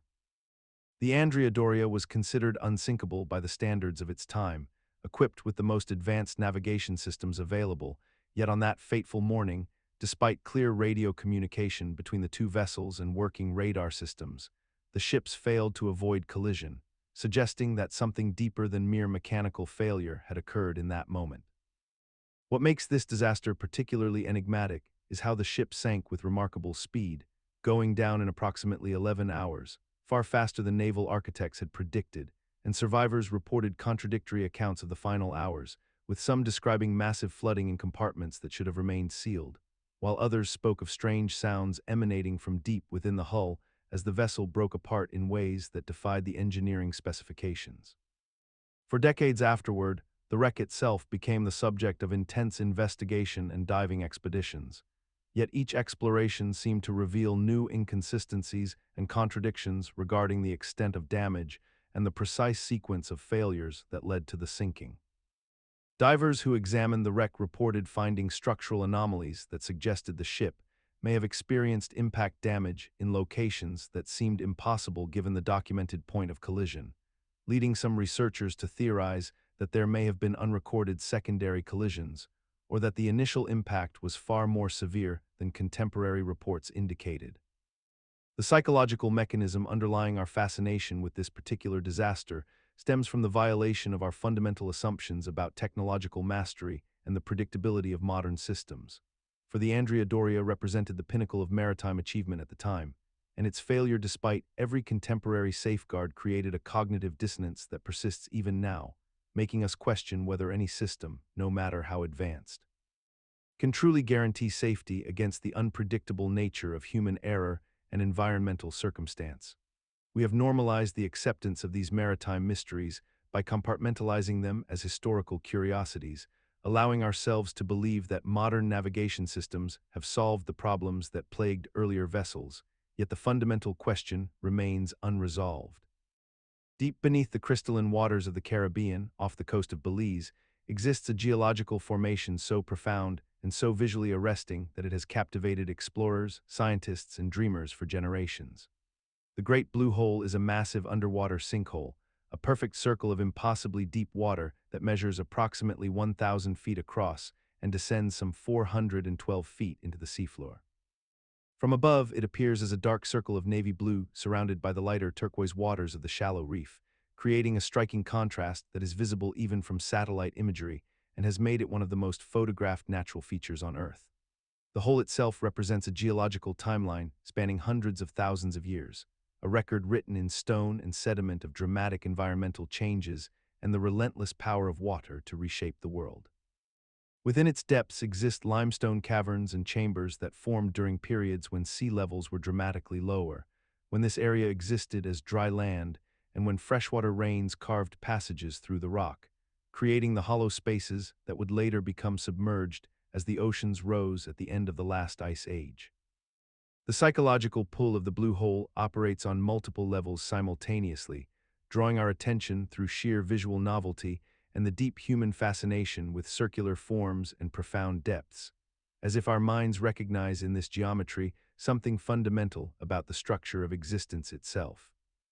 There exists in the collective imagination a compulsion to understand holes, to chart their depths, to descend into them, stemming perhaps from ancient survival instincts that required us to recognize and comprehend spaces that could hide danger or provide shelter. Yet despite decades of scientific exploration, despite sonar mapping and deep-sea diving expeditions that have revealed its basic structure, the blue hole maintains an almost mythical quality, continuing to inspire theories and speculation that exceed what we objectively know about it. We have normalized the paradox of a place that is simultaneously completely understood in its geological origins and yet remains perpetually mysterious in the human consciousness, a location where scientific fact and aesthetic wonder coexist without resolving into simple explanation. Perhaps this is the truest nature of natural wonders. They exist most powerfully not in what we measure or map, but in the space between our rational understanding and our sense of awe, where the blue hole continues to draw explorers and dreamers into its depths, each descent a negotiation between the known and the unknowable. Deep beneath the surface of the ocean, in places where sunlight cannot reach and pressure crushes with unimaginable force, rivers flow through water just as they do on land. These underwater currents, known as submarine canyons or deep ocean rivers, carve through the abyssal plains with the same patient persistence that their terrestrial counterparts display, moving sediment and water in distinct channels that possess defined banks and beds. The Mediterranean outflow, one of the most well-studied examples, is a current of dense, salty water that flows from the Mediterranean Sea through the Strait of Gibraltar into the Atlantic Ocean, maintaining its integrity and direction for thousands of kilometers as it travels along the continental shelf and beyond. These flows are driven by differences in water density, temperature, and salinity, creating a gravitational force that pulls denser water downward and outward, much like how freshwater rivers flow downhill toward the sea, except that in these submarine cases, the gradient is almost imperceptibly subtle, yet powerful enough to move millions of tons of material across the ocean floor. The mechanism behind these underwater rivers lies in the fundamental principles of fluid dynamics and thermodynamic stratification, wherein water of different temperatures and salt concentrations does not mix readily, but rather flows in distinct layers, like invisible highways separated by invisible barriers. When water becomes colder or saltier, it becomes denser and sinks, creating what oceanographers call a thermohaline circulation, a global system of deepwater movement that connects all of the world's oceans into a single, vast conveyor belt of flowing water. These dense currents move along the ocean floor, following the topography of underwater canyons and continental slopes, eroding sediments and creating recognizable channels that can be hundreds of meters deep and kilometers wide, establishing pathways that persist for geological timescales. Yet despite the extensive evidence for these underwater rivers and the sophisticated mathematical models that describe their behavior, their true extent and complexity remain largely unmapped and poorly understood, hidden beneath kilometers of dark water in an environment so hostile that exploration remains technically challenging and economically expensive, allowing these geological phenomena to persist in mystery and obscurity. As if they exist in a parallel world that operates according to rules we have only partially deciphered. Yet recent advances in autonomous underwater vehicles and deep-sea monitoring systems are beginning to pierce this veil of darkness, revealing submarine flows of staggering scale, some carrying more water than all the world's rivers combined, and suggesting that these hidden currents deep beneath the ocean's surface, in the cold darkness where pressure transforms everything into something almost unrecognizable, vast reserves of methane lie trapped in the sediment, locked away in frozen crystalline structures called methane hydrates that form under extreme pressure and frigid temperatures found only at great depths. These hydrates exist in a precarious state of equilibrium, holding within their molecular lattice enormous quantities of methane gas that, if released, would transform instantly from solid to gas, creating sudden and violent eruptions that burst upward through the water column with enough force to disturb the seafloor itself and send tremors rippling through the surrounding environment. Scientists have documented these eruptions occurring along continental shelves and in deep ocean trenches, places where the geological conditions allow for the accumulation and preservation of these methane deposits over millions of years, and when these bubbles do erupt, they rise rapidly toward the surface, creating visible disturbances in sonar readings and sometimes even breaking through to the atmosphere itself, releasing greenhouse gases that have been imprisoned since before human civilization existed. The mechanism behind these eruptions involves subtle changes in ocean temperature, shifts in pressure dynamics, or the destabilization of the seafloor through geological activity, any of which can trigger a cascade of melting and release that transforms stable methane hydrate into mobile gas, much like how a single disturbance can cause an entire frozen landscape to shift and collapse without warning. Yet despite our scientific understanding of these processes, methane bubble eruptions remain largely unpredictable and poorly monitored, occurring silently across vast stretches of ocean where no instruments witness them, and we continue to normalize this barely understood phenomenon as simply another feature of deep ocean geology, even though these eruptions represent a potentially significant variable in global climate systems that we are only beginning to comprehend. Releasing ancient methane stores into an atmosphere already burdened with greenhouse gases, a process that continues beneath our surface awareness with little intervention or even adequate observation. Some researchers estimate that methane hydrate destabilization in warming ocean waters could release quantities of methane comparable to all the fossil fuels currently burned annually, a threshold that would fundamentally alter atmospheric chemistry within decades rather than centuries. Yet funding for deep ocean methane monitoring remains fragmented and inadequate, leaving us essentially blind to the scale and frequency of these eruptions as they continue their ancient, indifferent work in the depths. In the crushing darkness of the ocean depths, where sunlight has never reached and pressure bears down with the weight of mountains, there exists a phenomenon that defies the expectations of evolutionary biology. Certain creatures grow to extraordinary sizes, far larger than their shallow water relatives, in an adaptation that seems almost counterintuitive to survival in such a hostile environment. The giant squid measuring up to 43 feet in length, the colossal squid with eyes the size of dinner plates, the giant isopods resembling armored bugs stretched to 16 inches long, and deep-sea fish with proportions that seem borrowed from prehistoric nightmares, all represent this mysterious pattern known as deep-sea gigantism. These animals inhabit waters deeper than 3,000 feet, where darkness is absolute, food is scarce and scattered across vast distances, and the pressure would crush most surface organisms instantly. Yet they have evolved to become giants in a realm where resources are supposedly limited and survival supposedly favors smaller, more efficient bodies. The leading scientific explanation centers on the concept of metabolic adaptation and the peculiar environmental conditions of the abyss, where cold temperatures dramatically slow an organism's metabolic rate, allowing larger bodies to maintain themselves on minimal caloric intake, while the increased mass and strength provide advantages in hunting scarce prey and defending against predators in an environment where encounters are rare but potentially catastrophic.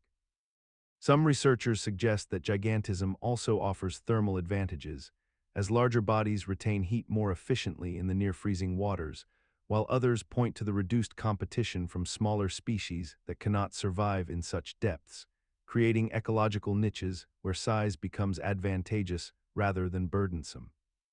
Yet despite these compelling explanations, the phenomenon persists as a genuine puzzle because we have never fully observed these creatures in their natural habitat, because the extreme conditions of the deep remain largely inaccessible to direct human study, and because each new expedition to the ocean floor seems to reveal animals even stranger and larger than previously recorded, suggesting that our understanding of the constraints and possibilities of life at depth remains incomplete and provisional, leaving us suspended in perpetual uncertainty about whether we truly comprehend the mechanisms that govern existence in Earth's final frontier. What we do know is that every specimen retrieved from the depths arrives damaged by decompression, its tissues transformed by the journey to the surface, leaving us forever studying ghosts of creatures we can never truly know alive, and perhaps the greatest mystery of deep-sea gigant. In the deepest regions of the ocean, where sunlight never penetrates and the pressure would crush most living things, there exists a phenomenon that defies our complete understanding: the production of light by living organisms themselves. These bioluminescent creatures, ranging from single-celled dinoflagellates to massive deep-sea squid, generate their own illumination through complex chemical reactions occurring within their bodies, creating displays of blue, green, and red light that paint the darkness like an underwater constellation. The mechanisms behind these light-producing abilities vary dramatically across species, with some creatures utilizing symbiotic bacteria that live within specialized organs, while others have evolved their own internal chemistry to create photons without any external assistance. The light itself serves multiple purposes that we can identify with reasonable certainty: communication between members of the same species, the luring of prey toward waiting mouths, the confusing of predators through counterillumination, where creatures match the faint light filtering from above, and the coordination of mating displays during specific seasonal windows when populations gather in vast numbers. What remains profoundly mysterious is the underlying question of how these systems evolved in the first place, and why the ocean's creatures have invested such enormous metabolic energy into producing light when darkness would seem to offer simpler survival advantages. Scientists have proposed that bioluminescence emerged gradually from pre-existing biochemical pathways, perhaps originating from defensive mechanisms against harmful free radicals before being repurposed for communication and hunting, yet this explanation still leaves significant gaps in our understanding. The deep ocean continues to reveal new bioluminescent species with startling regularity, each possessing unique light-producing capabilities that suggest we have barely scratched the surface of comprehending how widespread and sophisticated these systems truly are. Despite centuries of study and decades of modern scientific investigation, we still cannot fully predict which organisms will possess bioluminescence, or what purposes their specific light patterns serve in the complex social and predatory dynamics of their lightless world. Perhaps most remarkably, recent discoveries of bioluminescent organisms in caves and even some terrestrial environments suggest that this phenomenon may extend far beyond the ocean depths we typically associate with it, hinting that the capacity to generate light from living chemistry represents one of nature's most versatile and widespread survival strategies, one whose full scope and significance we are only beginning to appreciate. Beneath the surface of our oceans exists a creature that appears to have discovered a biological loophole in the fundamental process of aging, a marine organism so unusual that it challenges our understanding of mortality itself and the natural progression of life toward inevitable decline. The immortal jellyfish, scientifically known as Turritopsis doania, is a small translucent medusa that measures only about 4 to 5 millimeters in diameter, yet possesses a remarkable ability that seems to defy the very laws of entropy and cellular degradation that govern all other known living things on Earth. When this jellyfish reaches maturity and faces the approach of death from age, injury, or disease, it does not simply perish as other organisms do, but instead undergoes a process called transdifferentiation, wherein it reverses its life cycle by sinking to the ocean floor and transforming itself back into a polyp state, essentially rewinding its own biological clock and becoming young again. This process is not instantaneous or guaranteed, and yet when successful, the jellyfish emerges as a new Medusa clone of itself, beginning its life anew without any apparent limit to how many times this cycle can repeat, creating a theoretical biological immortality that has fascinated researchers and philosophers alike. The psychological mechanism that makes this phenomenon so profoundly unsettling is that it violates our deepest understanding of what death means, and what separates the living from the inevitable end that awaits all creatures, including ourselves, as we have always assumed that aging and mortality are universal constants rather than biological processes that might theoretically be reversed or circumvented through cellular reorganization. Scientists still do not fully understand the genetic and biochemical mechanisms that allow this transdifferentiation to occur, nor do they know whether this process could theoretically be applied to other species or eventually to human biology, which creates a persistent mystery that sits at the intersection of biology, medicine, and our cultural anxiety about mortality and the possibility of life extension. The immortal jellyfish continues to drift through the oceans, potentially immortal yet simultaneously vulnerable to predators and environmental changes, a living contradiction that exists in defiance of natural selection and the second law of thermodynamics, persisting despite having no apparent evolutionary reason to possess such an ability and representing one of nature's most profound and incompletely understood mysteries. Yet despite decades of study, no immortal jellyfish in captivity has ever been observed completing the transdifferentiation cycle successfully, suggesting that the mechanism may require specific environmental conditions or genetics. In the warm waters of the Indo-Pacific region, particularly around Australia's coasts, drifts one of the ocean's most enigmatic creatures, the box jellyfish, a being that challenges our fundamental understanding of what intelligence truly means and how it can exist in organisms that seemingly lack the anatomical structures we associate with cognition and awareness. These translucent, cube-shaped creatures possess a nervous system so primitive that scientists for decades dismissed them as mere reflexive automatons. Yet observations and research have gradually revealed that box jellyfish demonstrate behaviors that suggest something approaching intentional decision-making and environmental awareness, a phenomenon that remains deeply mysterious and poorly understood despite increasing scientific attention. The box jellyfish possesses approximately 24,000 neurons organized into a distributed nerve net, a number that seems impossibly small compared to the billions found in vertebrate brains. Yet this modest neural architecture somehow enables these creatures to navigate complex three-dimensional ocean environments, hunt prey with remarkable precision, and avoid obstacles in their path with a sophistication that exceeds what simple stimulus response mechanisms would predict. Research has demonstrated that box jellyfish can detect light through ocelli, simple eye-like structures, and they appear to make choices about depth and direction based on visual information, suggesting they process sensory data and generate behavioral outputs in ways that hint at genuine perception rather than unconscious reaction, though the exact mechanisms remain largely opaque to scientific investigation. The persistence of this mystery lies partly in our conceptual frameworks around intelligence itself, for we have constructed definitions and measures of cognition centered around human-like capacities for memory, learning, and abstract reasoning. Yet box jellyfish may possess entirely different forms of processing and decision-making that do not fit neatly into these categories, making them simultaneously visible and invisible to our scientific understanding. A creature we observe in real time, yet struggle to truly comprehend or classify, representing a profound gap in our knowledge about the diversity of mind in the natural world. Perhaps the most humbling aspect of studying box jellyfish is recognizing that their apparent simplicity may itself be a form of evolutionary sophistication, a radically different solution to the problem of survival that achieves remarkable effectiveness through distributed processing and embodied cognition rather than centralized computation, suggesting that intelligence itself may be far more varied and abundant in nature than our human-centric frameworks have allowed us.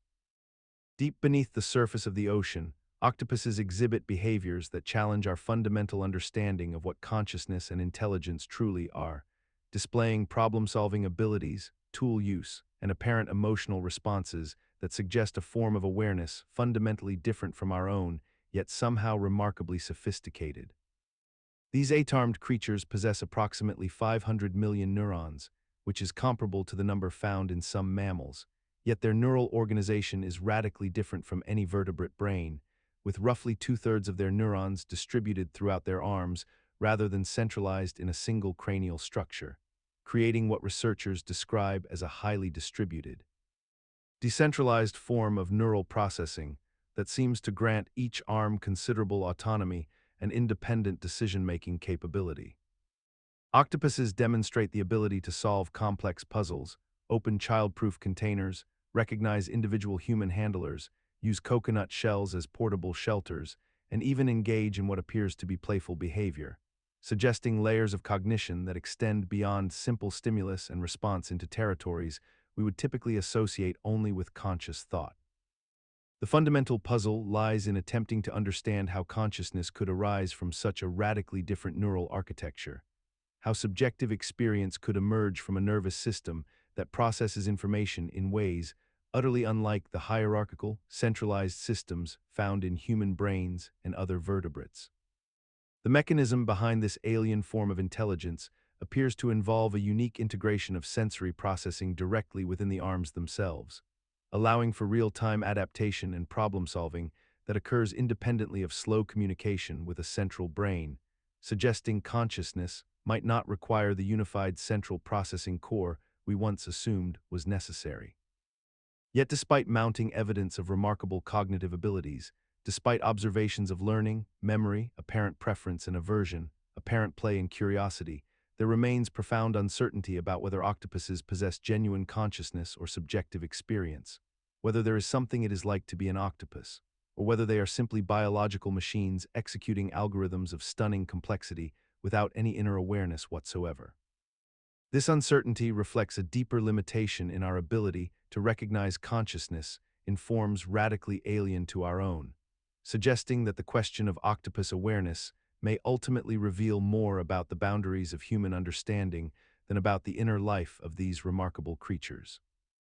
Dolphins possess one of the most intricate communication systems in the animal kingdom, utilizing a sophisticated combination of clicks, whistles, and body movements that scientists have been studying for decades without fully deciphering their meaning or complexity. These marine mammals produce echolocation clicks at frequencies that can reach up to 130 kHz, far beyond human hearing range, and they modulate these clicks in patterns that appear to convey specific information about their environment, their emotional states, and potentially abstract concepts that we have yet to comprehend. Beyond echolocation, dolphins employ distinctive whistles that seem to function as individual signatures, with each dolphin producing a unique whistle pattern that other dolphins can recognize and respond to, suggesting a form of naming system or personal identification that demonstrates a level of cognitive sophistication comparable to human naming conventions. Research has shown that different dolphin populations, even those of the same species living in geographically distant regions, possess distinct dialects in their vocalizations, indicating that these communication patterns are learned behaviors passed down through generations rather than purely instinctual responses, which implies cultural transmission of knowledge and language-like complexity. The mechanisms underlying this communication system likely involve the dolphin's highly developed brain structure, particularly regions associated with auditory processing and social cognition, combined with their extraordinary hearing capabilities and the unique acoustic properties of the underwater environment where sound travels faster and further than it does in air. Despite decades of intensive research using underwater hydrophones and behavioral observation, scientists remain unable to fully translate dolphin communications or determine whether they possess grammar-like structures, whether they discuss abstract concepts, or whether their vocalizations constitute a true language by human linguistic standards. The persistence of this mystery in the face of modern technology and dedicated research efforts reflects not a lack of logical explanation, but rather the fundamental difficulty of bridging the gap between human perception and cognition and that of another species whose sensory experience and environmental context are fundamentally alien to our own experience as land-dwelling primates. What we can say with confidence is that dolphins engage in intentional communication with demonstrable meanings. They coordinate hunts, warn each other of danger, and maintain social bonds through vocalizations, even if the full vocabulary and grammatical nuances of their language remain forever beyond our complete understanding. Deep beneath the ocean's surface, In the vast darkness where sunlight cannot penetrate, whales produce some of the most complex and haunting vocalizations known to exist in the natural world, songs that travel thousands of miles through the water, resonating through entire ocean basins in patterns that scientists have documented for decades, yet still cannot fully comprehend. These underwater melodies, particularly those produced by humpback whales, consist of repeated phrases organized into themes that last from minutes to hours, with the creatures producing these sounds in a coordinated manner that suggests intention, emotion, or perhaps communication of extraordinary sophistication. The songs change seasonally, with new melodies emerging each year during breeding season, spreading rapidly among populations across different regions, suggesting some form of cultural transmission or learned behavior that rivals human musical traditions in its complexity and regional variation. The psychological mechanism driving our fascination with whale songs stems from our deep human need to find meaning and consciousness in other beings, to recognize intelligence and emotion in creatures fundamentally alien to our own experience, which reflects our desire to transcend the isolation of human consciousness and establish connection across the vast biological distances that separate species. We listen to these sounds and perceive intention because intention is something we understand intimately, because the idea of another being expressing something profound through organized sound resonates with something essential in our own makeup, activating neural pathways associated with music, emotion, and communication that evolved over millions of years of human social bonding. Yet despite decades of sophisticated acoustic analysis, underwater observation, and behavioral research, the true meaning of whale songs remains profoundly mysterious, and we have somehow accepted this mystery without it diminishing our certainty that meaning must exist within these vocalizations, continuing to project human frameworks of emotion and intention onto sounds whose actual purpose might be something we lack the conceptual capacity to understand, suggesting that our need to find consciousness in nature may sometimes exceed our ability to perceive nature as it actually exists rather than as we wish it to be. Perhaps this is not a failure of understanding, but rather an invitation to humility, to sit with the uncertainty that whale songs present, to acknowledge that meaning in nature may operate on frequencies our language and science have not yet learned to translate, and that sometimes the deepest respect we can show another consciousness is to admit that its inner life may forever remain beautifully, fundamentally beyond our reach. In the deepest regions of the ocean floor, where sunlight has never penetrated and where temperatures would instantly vaporize most terrestrial organisms, there exists a thriving ecosystem that defies our fundamental understanding of how life sustains itself on Earth. Hydrothermal vents are underwater hot springs that emerge from the planet's crust, shooting superheated, mineral-rich water into the cold abyss at temperatures exceeding 400 degrees Fahrenheit. And yet within meters of these violent geological phenomena, life flourishes in abundance and complexity. The creatures that inhabit these extreme environments, tube worms the size of human beings, ghostly white crabs with fur-like setae covering their bodies, eyeless shrimp with light-sensing organs on their backs, and countless species of bacteria and archaea, represent a complete biological world that operates entirely independent of the sun's energy, a principle that scientists had considered impossible before the discovery of these vents in 1977. These organisms do not rely on photosynthesis, but instead on a process called chemosynthesis, wherein specialized bacteria oxidize hydrogen sulfide and other reduced chemical compounds escaping from the Earth's interior, converting this chemical energy directly into the organic molecules necessary for life. The tube worms, which can grow to remarkable lengths in remarkably short periods, possess no mouths and no digestive systems, instead housing entire colonies of symbiotic bacteria within specialized organs called bacteriocytes, a relationship so intimate and interdependent that neither organism could survive independently. What makes this ecosystem particularly enigmatic is not merely its existence in such hostile conditions, but rather how completely isolated these vent communities remain from the broader ocean ecosystem, existing as discrete islands of life separated by vast stretches of barren seafloor, and yet they persist, reproduce, and thrive without any apparent connection to the energy systems that sustain nearly all other known life on Earth. Scientists continue to discover new vent fields and new species within these zones, each discovery raising more questions about the origins of life itself and whether similar processes might sustain ecosystems on the moons of Jupiter and Saturn. Yet the fundamental mystery of how these communities maintain their genetic diversity and perpetuate themselves across generations separated by ocean currents and geological timescales remains largely unresolved and continues to challenge our assumptions about the requirements for biological persistence.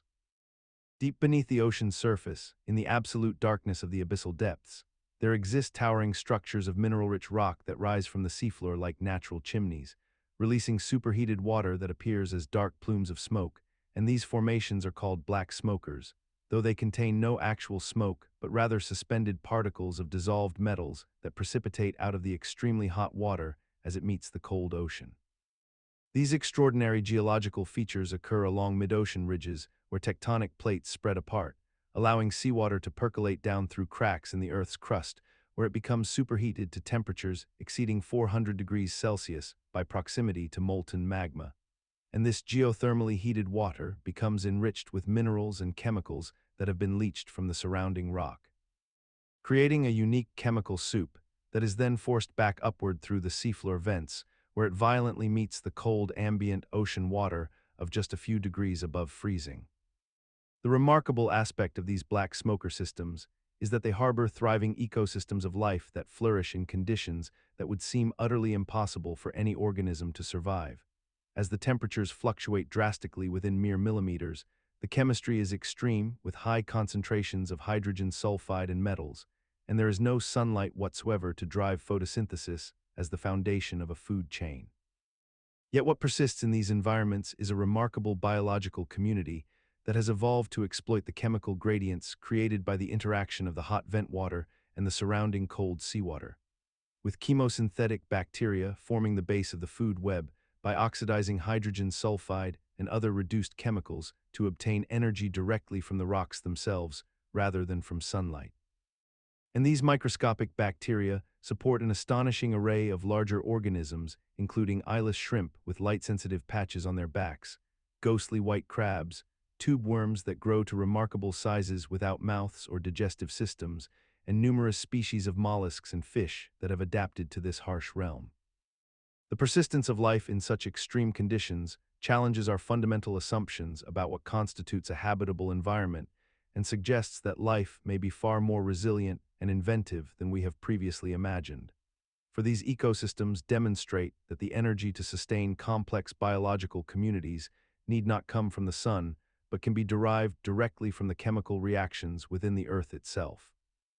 And this realization has profound implications for our understanding of where life might exist elsewhere in the universe, particularly on ocean worlds beyond our own.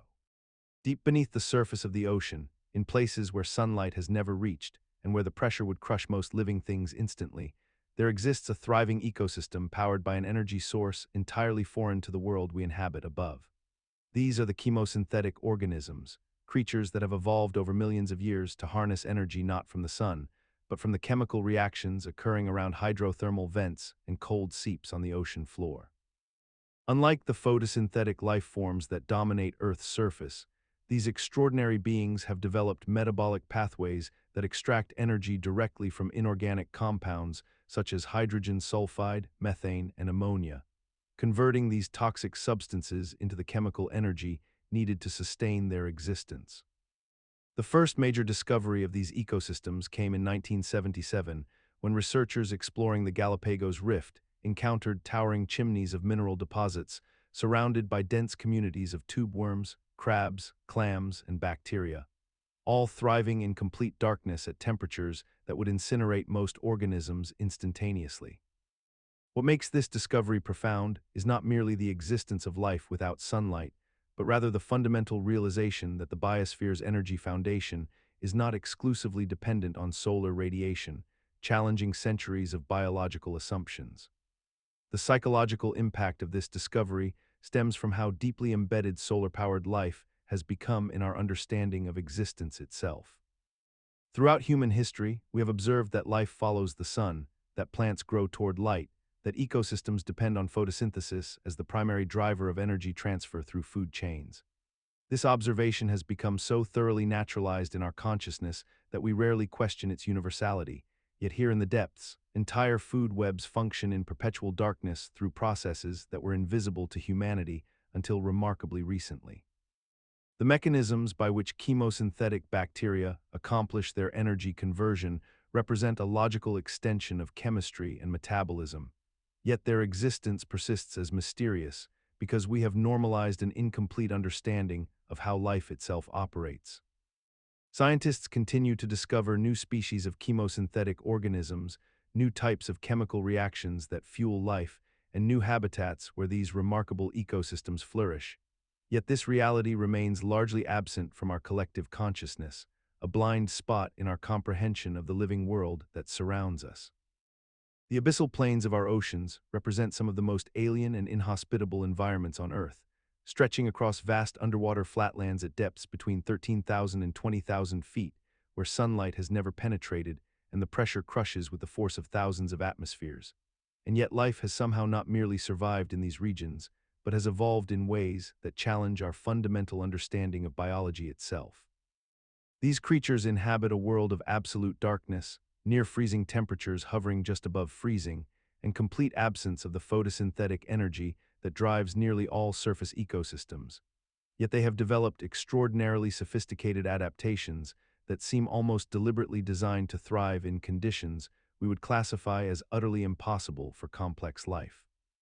Scientists have discovered anglerfish with bioluminescent lures dangling before their mouths, gulper eels with enormous hinged jaws capable of swallowing prey nearly as large as themselves, and bizarre tripod fish that stand on elongated fin rays like living stilts across the seafloor, along with countless species of jellies, crustaceans, and mollusks that have become progressively more translucent, more gelatinous, and more minimalist in their construction as they have adapted to an environment where every calorie represents a profound scarcity. The mechanisms that allow these creatures to persist involve metabolic processes that operate at near standstill speeds, sensory systems that have abandoned vision almost entirely in favor of detecting the faintest chemical signatures and the rarest bioluminescent flashes, and reproductive strategies that involve producing vanishingly small numbers of offspring despite the incredible distances between potential mates in the darkness.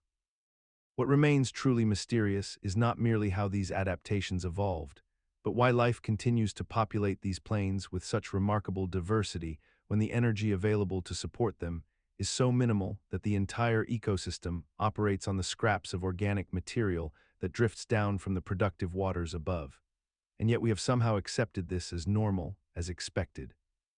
Folding these creatures into our taxonomic frameworks without fully acknowledging that their very existence represents a kind of biological rebellion against everything we understand about the prerequisites for life itself.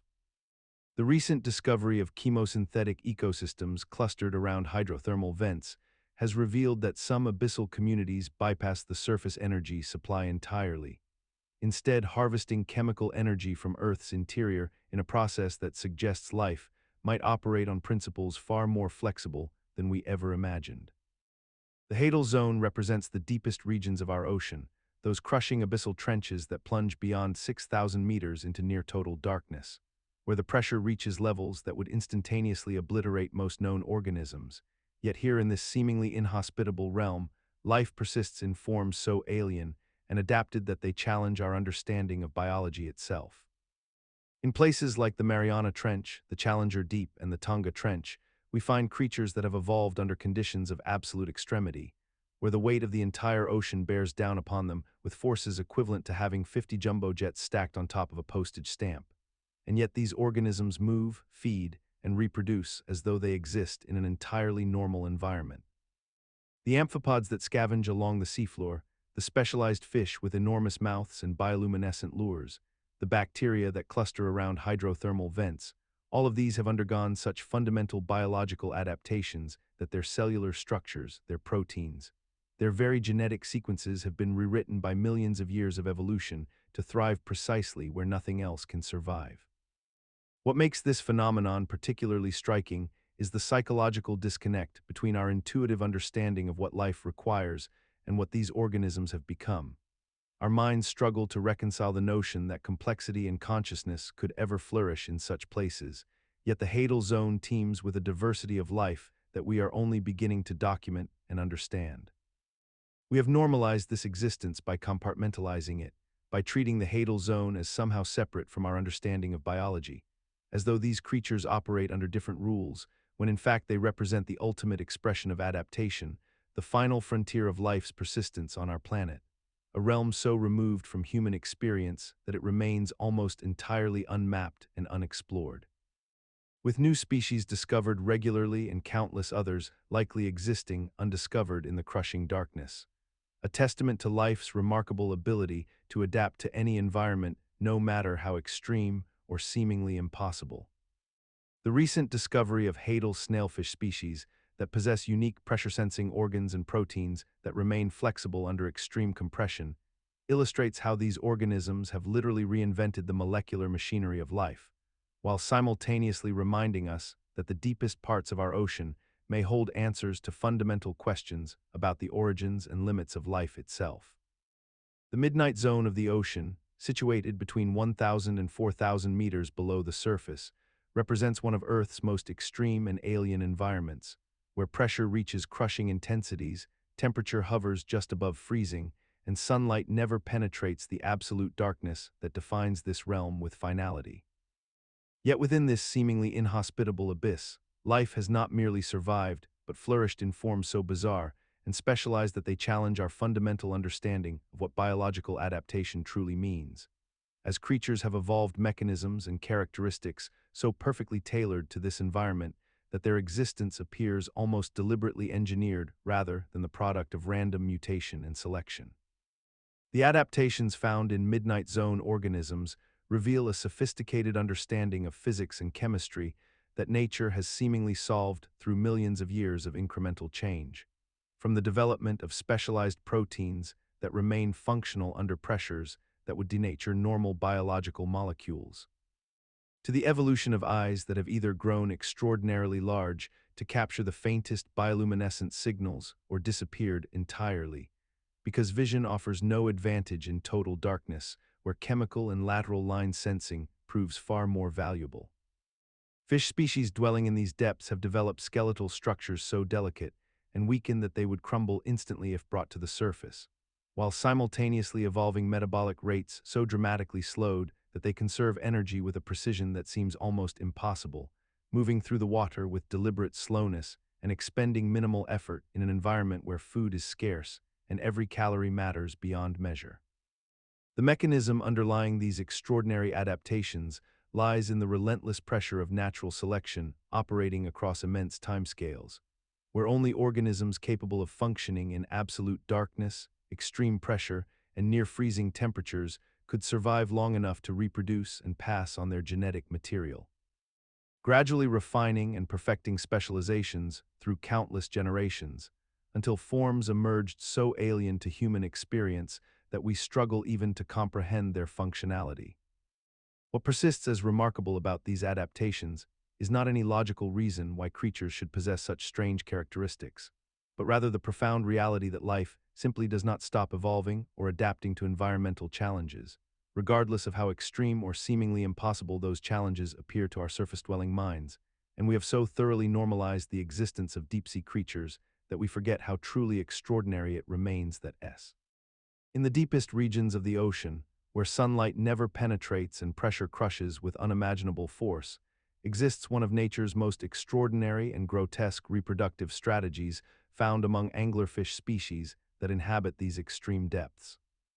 The female anglerfish, equipped with her distinctive bioluminescent lure dangling from a modified dorsal spine, hunts through the absolute darkness in search of prey. And what makes her existence particularly remarkable is that she may spend her entire life never encountering another member of her species during the process of feeding and surviving. However, when the male anglerfish, which is significantly smaller than his female counterpart, does manage to locate a potential mate in these vast and empty waters, something profoundly unusual occurs that challenges our understanding of what constitutes individual identity and autonomy in the biological world. The male approaches the female and attaches himself to her body, and through a process of gradual biological integration, his tissues begin to fuse with hers, his eyes degenerate into useless organs, his fins dissolve away, and over time he becomes nothing more than a permanently attached reproductive appendage whose only function is to produce sperm whenever the female's body signals reproductive readiness. This parasitic relationship represents an extreme adaptation to the scarcity and isolation of deep ocean life, where the probability of two individuals finding each other is so infinitesimally small that the evolutionary pressure has favored this solution despite its apparent brutality.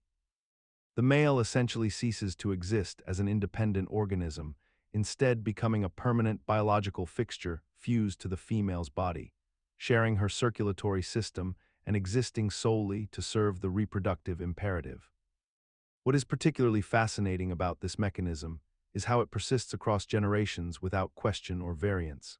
as if this complete dissolution of individual male identity has become so normalized within anglerfish biology that no alternative reproductive strategy has ever gained evolutionary traction in these species, despite the apparent costs to the male's autonomy and continued survival as a distinct entity. Yet this radical solution to reproductive isolation reveals something profound about evolution itself. When survival pressures become sufficiently extreme, nature abandons our conventional notions of what constitutes a successful life strategy, transforming the anglerfish pair into a single biological unit that has proven far more viable than any alternative the deep ocean's ruthless environment could select against. In the profound darkness of the ocean depths, where sunlight has never penetrated and pressure crushes with inconceivable force, exists an entire ecosystem of creatures so alien and peculiar that they seem to belong to another planet entirely. Deep-sea fish represent one of the most persistent mysteries of our world, living in conditions so extreme that we have explored them less thoroughly than the surface of the moon. And yet these animals thrive in an environment that should theoretically be incapable of sustaining complex life forms. The creatures that inhabit these abyssal zones possess features so bizarre and seemingly counterintuitive that scientists continue to struggle with fundamental questions about how and why evolution would produce such forms. Many deep-sea fish have developed bioluminescent organs that produce their own light in complete darkness, casting an eerie glow across their elongated bodies and enormous teeth that jut outward in permanent, unsettling grins. Others possess eyes so large and sensitive that they can detect the faintest photons, or conversely, eyes so utterly useless that they have begun to degenerate entirely, having lost all functional capacity over millions of years of abandonment in perpetual night. The psychological mechanism that drives our fascination with these creatures stems from their fundamental incomprehensibility, the way they challenge our understanding of what life should be, forcing us to confront the reality that existence operates according to principles far stranger than our terrestrial perspective would suggest. We are drawn to them because they represent the unknown frontier that exists not in distant galaxies, but directly beneath the surface of our own planet, a reminder that mysteries persist in places we have access to but refuse to fully explore. The remarkable aspect of deep-sea fish is how we have somehow accepted their existence without truly grasping their nature, how we continue to live our lives on solid ground while these impossibly adapted creatures navigate a world of eternal pressure and darkness, their adaptations so specialized and so perfect for their environment that they could not survive for more than minutes if brought to the surface. We have normalized the profound strangeness of the deep ocean while remaining deeply ignorant of it, cataloging species and observing behaviors while the fundamental question remains unanswered. How do these creatures achieve such perfect adaptation, and what other forms of life might exist in the darkness that we simply have not yet discovered? The anglerfish's bioluminescent lure dangling before its cavernous mouth, the gulper eel's ability to unhinge its jaw to consume prey larger than itself, the viperfish's photophores arranged like constellations across its body, each adaptation tell. In the deepest regions of the ocean, where sunlight never penetrates and pressure crushes with unimaginable force, there exists a creature so peculiar and so perfectly adapted to its environment that it seems almost impossible that nature could devise such a being. And yet the vampire squid, scientifically known as Vampirotuthis infernalis, which translates literally to the vampire squid from hell, thrives in these conditions with remarkable success and minimal competition. This small cephalopod, measuring only about 1 foot in length on average, possesses characteristics that seem designed specifically for survival in the midnight zone of the ocean, that region between 1,000 and 3,000 feet below the surface, where conditions are so extreme that most life forms cannot possibly exist. The vampire squid has a dark reddish-brown coloration that appears almost black in the absence of light, skin that can shift and change texture at will, and most notably, a pair of large blue eyes that are positioned on its body in an unusual manner, giving it an appearance that inspired its rather ominous common name despite the creature being entirely harmless to humans and rarely encountered except through deep-sea exploration technology. What truly distinguishes this organism from other deep-sea inhabitants is its remarkable set of adaptations that allow it to conserve energy in an environment where food is extraordinarily scarce. As the vampire squid has evolved to move slowly and deliberately through the water, expending minimal effort and oxygen, and it subsists on a diet of marine snow, which consists of dead organic matter drifting down from the upper ocean layers. A feeding strategy that requires far less energy than active hunting. The vampire squid also possesses bioluminescent photophores along its body that can produce light for communication or disorientation of potential predators, and it can eject a thick, glowing mucus-like substance when threatened, a defense mechanism that confuses attackers far more effectively than the ink clouds employed by its shallow-water relatives, because in the absolute darkness of the deep ocean, such a disorienting cloud is far more effective than a simple obscuring ink. Scientists have long puzzled over how such an unusual creature came to exist, and how its particular constellation of traits all came together through evolution to create something that seems almost alien in its design. Yet when examined carefully, every single adaptation serves a purpose in the specific ecological niche that the vampire squid occupies, suggesting that despite its fantastic appearance, it is actually a masterpiece of evolutionary efficiency and optimization for its particular environment, and perhaps what makes it seem so mysterious and so difficult for us to comprehend. In the deepest regions of the ocean, where sunlight has never penetrated and pressure crushes most life forms into stillness, there exists a creature so peculiar that its very existence seems to challenge our understanding of how animals should be constructed and how they should survive. The gulper eel, scientifically known as Europharynx pelicanoides, represents one of the ocean's most baffling mysteries precisely because we know it exists, yet we understand almost nothing about how it actually lives. The gulper eel possesses a mouth that appears to be far too large for its own body, a cavernous opening that can expand to enormous proportions relative to the creature's actual size. Yet scientists remain puzzled about the precise mechanisms by which this deep-sea predator actually hunts and feeds in the absolute darkness of the abyssal zone. The creature's body tapers dramatically behind this enormous mouth, creating a silhouette that seems almost deliberately designed by some surreal imagination rather than through the logical processes of natural selection. What makes the gulper eel truly mysterious is not merely its unusual appearance, but rather the fundamental disconnect between what we observe about its anatomy and our inability to explain why natural selection would favor such extreme morphological adaptations. The gulper eel's hunting strategy remains largely theoretical, built upon educated assumptions rather than direct observation, since the conditions of its deep-sea habitat make studying its actual behavior extraordinarily difficult. Researchers have proposed that the gulper eel uses its expandable mouth as a net-like trap, swimming through the darkness with its mouth agape to passively catch whatever prey happens to drift into its cavernous opening, yet we have almost no direct confirmation of this behavior occurring in nature. The mechanism behind how the gulper eel's body can withstand such extreme pressure while maintaining such delicate, gossamer-like tissues remains another enduring puzzle that challenges our conventional understanding of biological engineering.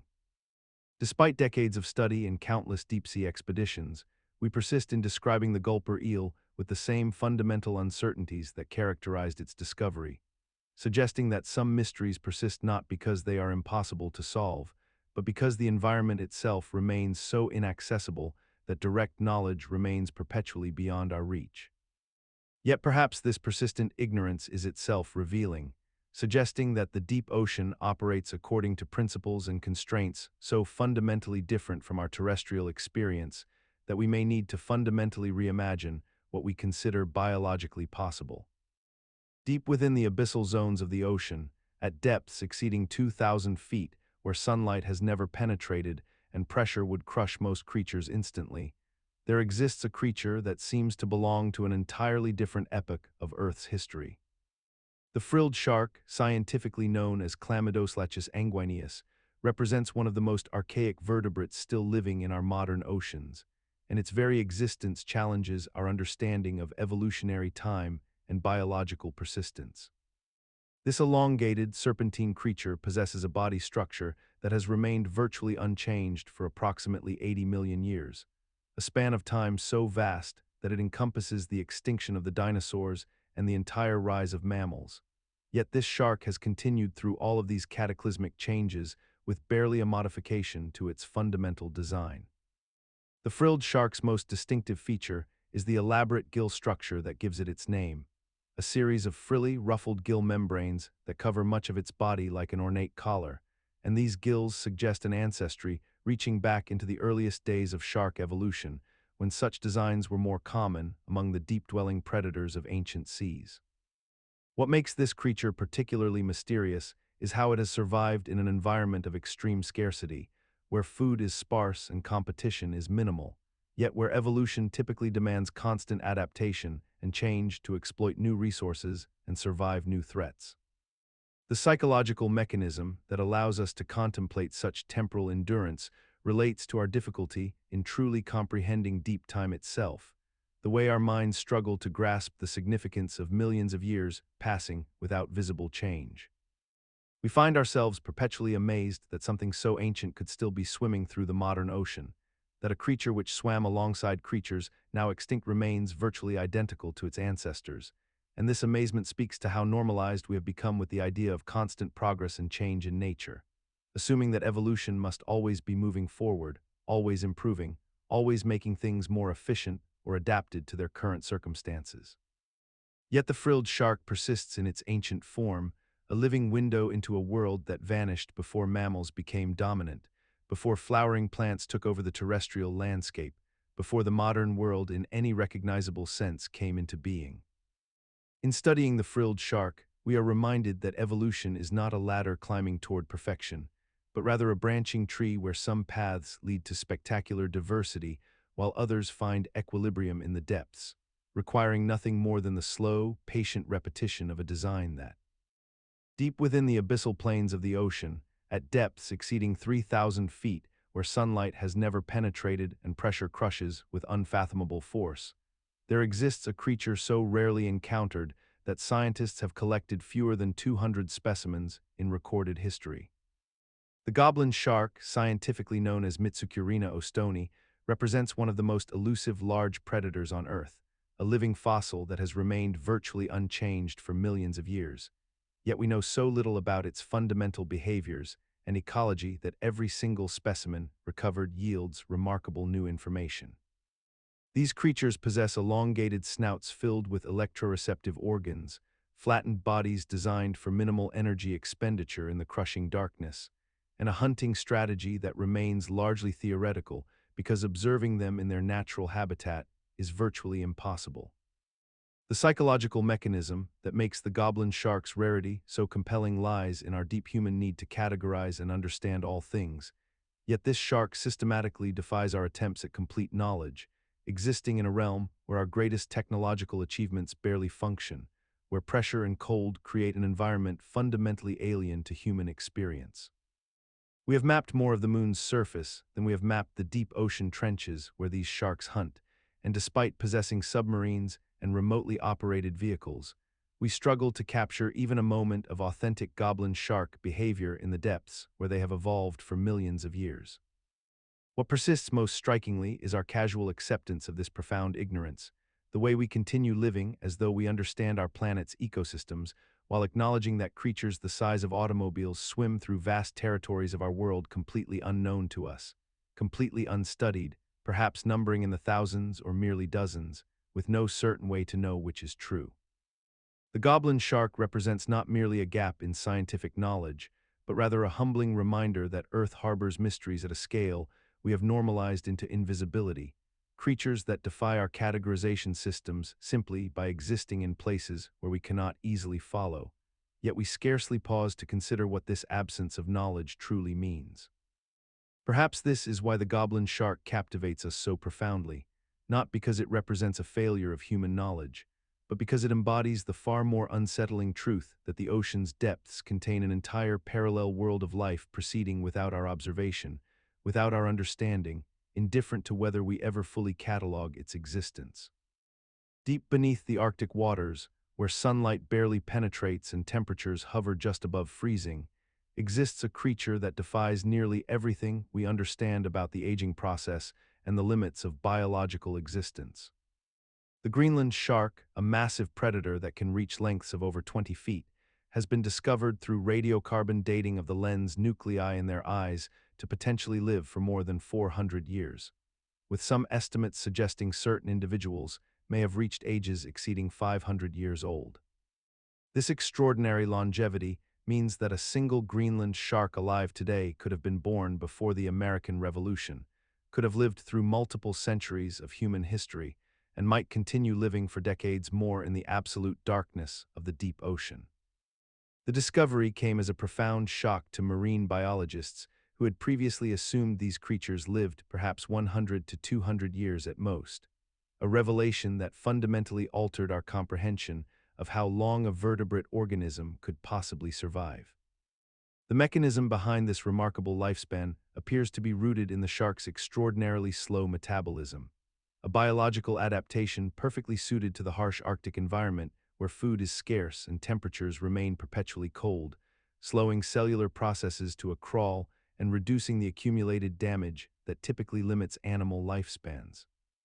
Their bodies grow at an almost imperceptible rate, adding perhaps half a centimeter per year, and they do not reach sexual maturity until they are approximately 150 years old, meaning they spend centuries as juveniles in a state of biological suspension. Yet despite possessing this nearly mythical longevity that would seem to mark them as nature's greatest success story, the Greenland shark remains one of the ocean's most mysterious and least understood creatures, living in conditions so extreme and inaccessible that we have gathered relatively little information about their behavior, their reproduction, their social structures, or even the precise mechanisms that enable their extended existence. The persistence of their ancient lives in the deep Arctic waters continues almost entirely unnoticed by human civilization, these 400-year-old creatures moving silently through the darkness while we have normalized our own brief existence and accepted our mortality as natural law, never fully appreciating that somewhere in those cold depths swim animals that have lived longer than entire nations have existed. Perhaps most humbling of all is the recognition that we may never fully comprehend the inner lives of creatures whose existence spans epochs we can scarcely imagine, whose memories, if they possess them, stretch. The ocean sunfish, or mola, represents one of the most peculiar and enigmatic creatures inhabiting our planet's waters, a being so unusual in its form and behavior that marine biologists have spent decades attempting to understand the fundamental mechanisms that govern its existence and survival strategies. These massive fish, which can grow to weights exceeding 5,000 pounds and reach lengths of up to 10 feet, possess bodies that appear almost pancake-like in their flattened, circular shape, with dorsal and anal fins that extend vertically from their upper and lower surfaces, creating a distinctive silhouette that seems almost impossibly inefficient for a creature of such considerable size and oceanic prominence. What makes the sunfish particularly mysterious is its seemingly random and purposeless behavior, as these animals spend much of their time simply floating near the ocean's surface, occasionally rotating on their sides as if basking in the sunlight, a practice that has led researchers to speculate about numerous potential explanations, including thermoregulation, parasite removal, or perhaps some form of communicative display that we have yet to fully comprehend. The sunfish's reproductive strategy further compounds the mystery, as a single female can produce up to 300 million eggs during a spawning event, an astronomical number that suggests a breeding approach fundamentally different from most other fish species, and one whose evolutionary advantage remains unclear given the vast mortality rate among larvae. Despite their enormous biomass in certain ocean regions, particularly near the surface in temperate and tropical waters, sunfish remain relatively poorly studied compared to other large marine animals, with many aspects of their daily behavior, migration patterns, feeding preferences, and social interactions remaining largely unknown to science. The creature's feeding habits suggest a diet composed primarily of jellyfish and other soft-bodied organisms, yet the sunfish appears to consume these prey items with remarkable inefficiency, suggesting that either our understanding of its nutritional requirements is incomplete or that the sunfish operates under different selective pressures than those we typically observe in other large predatory fish. Marine biologists continue to grapple with the fundamental question of how such an apparently slow, inefficient, and behaviorally cryptic creature has managed not only to survive, but to become one of the ocean's most abundant and widespread large fish species, a paradox that challenges conventional understanding of natural selection and adaptive success in the marine environment. The ocean sunfish, known scientifically as mola mola, stands as one of the most peculiar creatures inhabiting Earth's waters, yet despite decades of marine research, fundamental aspects of its biology and behavior remain profoundly mysterious and largely undocumented by science. This massive fish, which can grow to lengths exceeding 10 feet and weigh as much as 2,000 kilograms, making it the heaviest bony fish in all the world's oceans, presents researchers with an almost bewildering puzzle of contradictions and unanswered questions about how such an enormous animal survives and thrives. The mola mola appears to possess virtually no anatomical specialization for predation or defense, lacking swim bladders that would provide buoyancy, moving through the water with an awkward flapping motion of its dorsal and anal fins that seems mechanically inefficient compared to other large fish species. Scientists observe that these creatures maintain essentially stationary positions in the water column, drifting with currents and spending considerable time at the ocean's surface, where they are frequently observed basking in sunlight, yet the exact purpose of this surface behavior remains unclear despite numerous hypotheses ranging from thermoregulation to parasite removal. The psychological mechanism underlying our fascination with mola mola appears connected to the fundamental human drive to categorize and understand all living things. Yet when confronted with an organism that defies easy classification or explanation, that very drive becomes frustrated, creating a cognitive dissonance that makes us more curious rather than less. We have normalized the existence of mola mola in our mental frameworks of the ocean despite understanding remarkably little about its life cycle, migration patterns, reproductive strategies, or the specific evolutionary pressures that shaped its bizarre morphology. And this normalization reflects how readily we accept mysterious phenomena as simply part of nature's accepted inventory. The mola mola persists in our consciousness as simultaneously one of the most visible large ocean animals, frequently photographed and documented, yet simultaneously one of the least understood, a paradox that captures something fundamental about the limits of human knowledge regarding the deep and open ocean environments where these strange creatures spend most of their lives beyond our direct observation. Perhaps this paradox of familiarity without understanding reflects a broader truth about our relationship with nature itself, that visibility and knowledge are not synonymous, and that some of Earth's most enigmatic creatures may remain perpetually shrouded in mystery, inviting endless speculation rather than definitive answers. Despite living on a planet whose surface is more than 70% water, humanity has mapped less than 20% of the ocean floor with any meaningful detail or precision,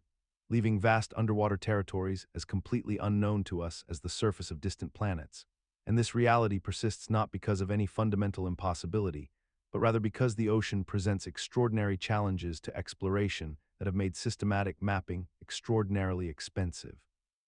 time-consuming, and logistically difficult in ways that terrestrial or even aerial surveys simply are not.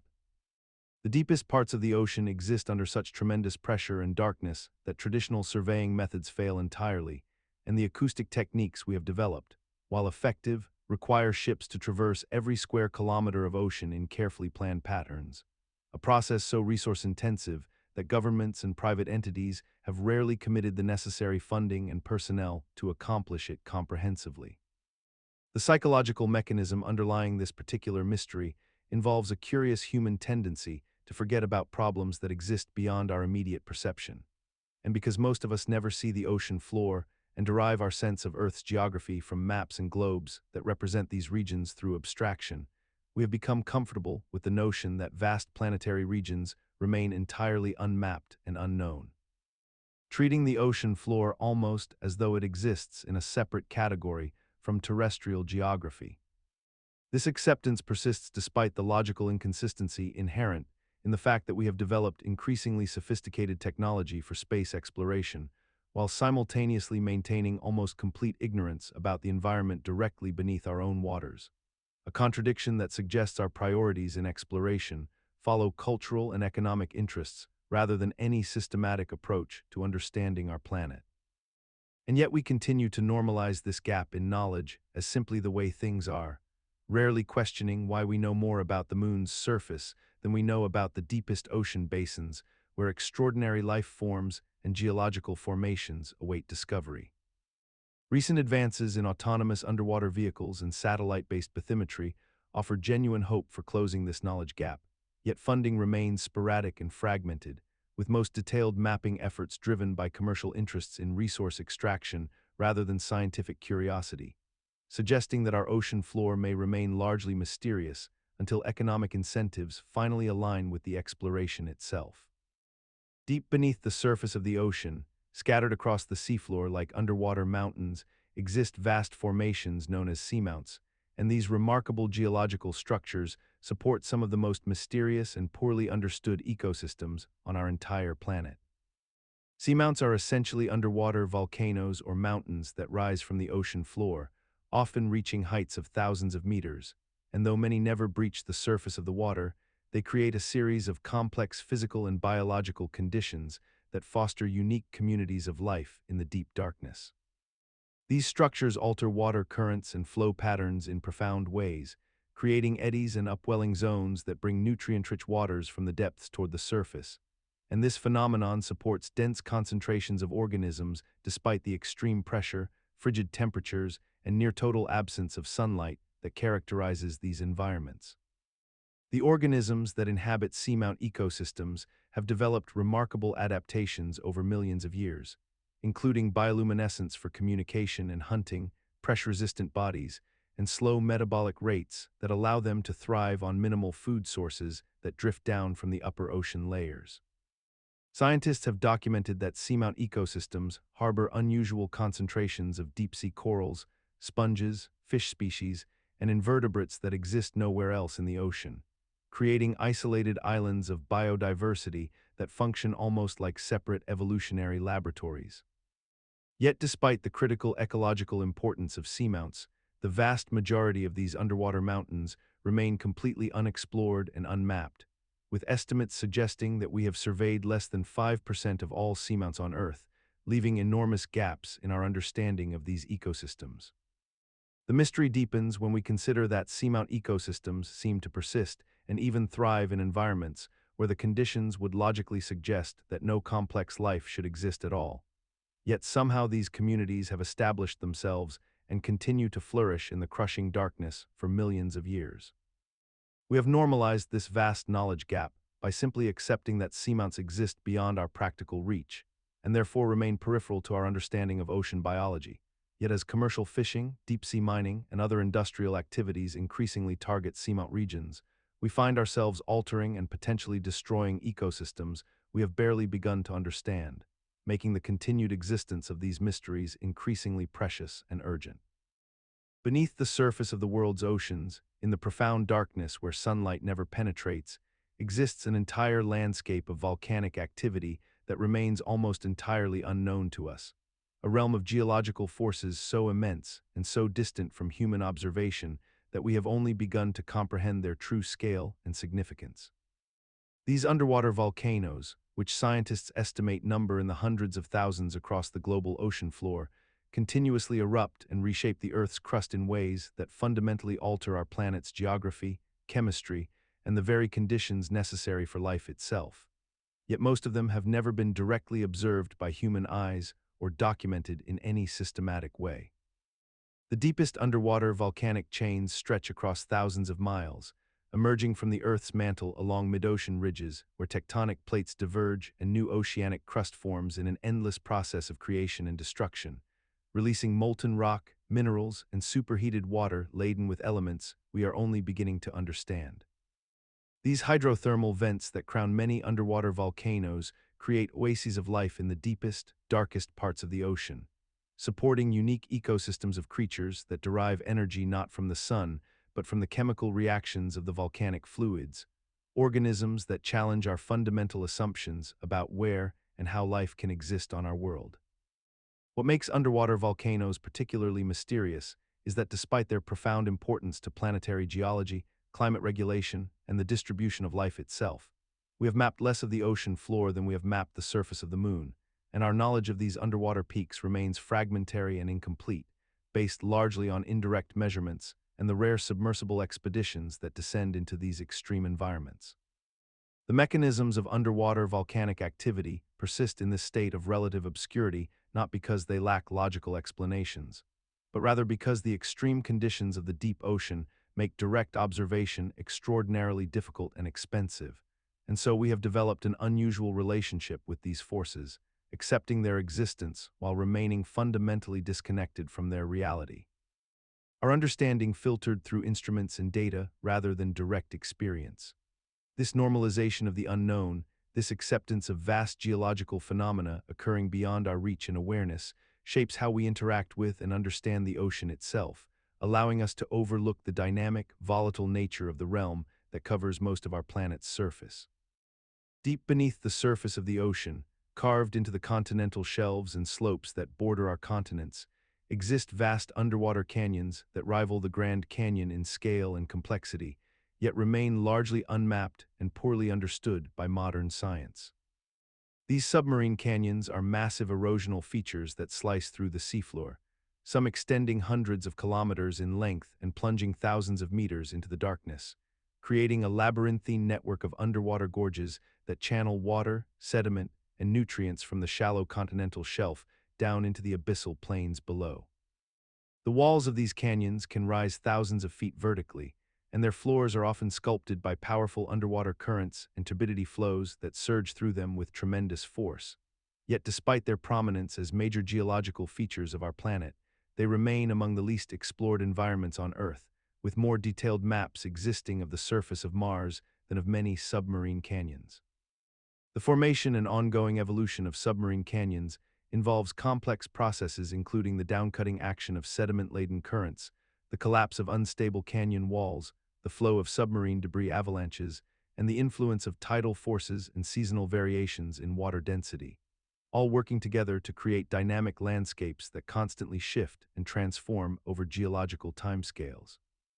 These canyons serve as critical pathways for the transport of organic material, nutrients, and sediments from the continental shelves to the deep ocean basins, supporting unique ecosystems adapted to the extreme pressure, cold temperatures, and perpetual darkness found at such depths.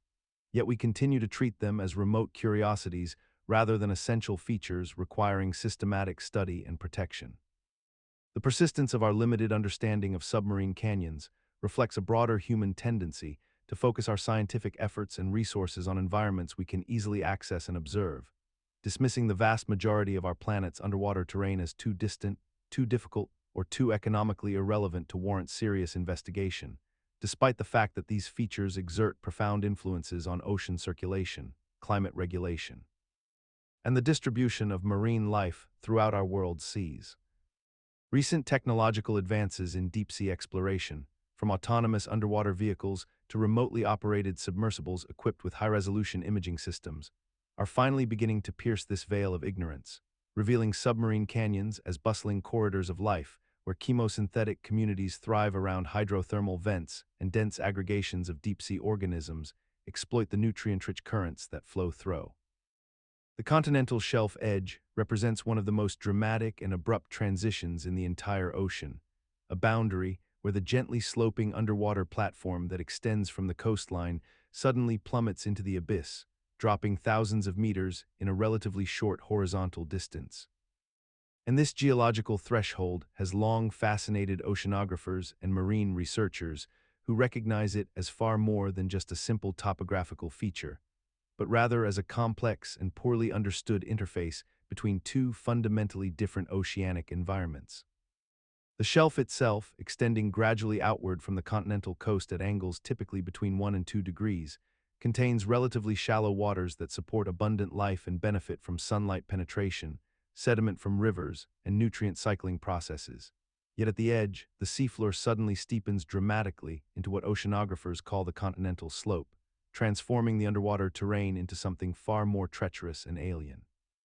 This transition zone creates profound changes in water pressure, temperature gradients, light availability, and current patterns, yet despite decades of sophisticated oceanographic research and sophisticated mapping technologies, scientists continue to discover that the precise mechanisms governing sediment transport, nutrient delivery, and biological activity at these edges remain incompletely understood, with unexpected currents, hidden submarine canyons, and unusual geological formations frequently appearing in areas that were previously thought to be thoroughly mapped and comprehensively studied. The continental shelf edge also represents a psychological boundary in human understanding of the ocean,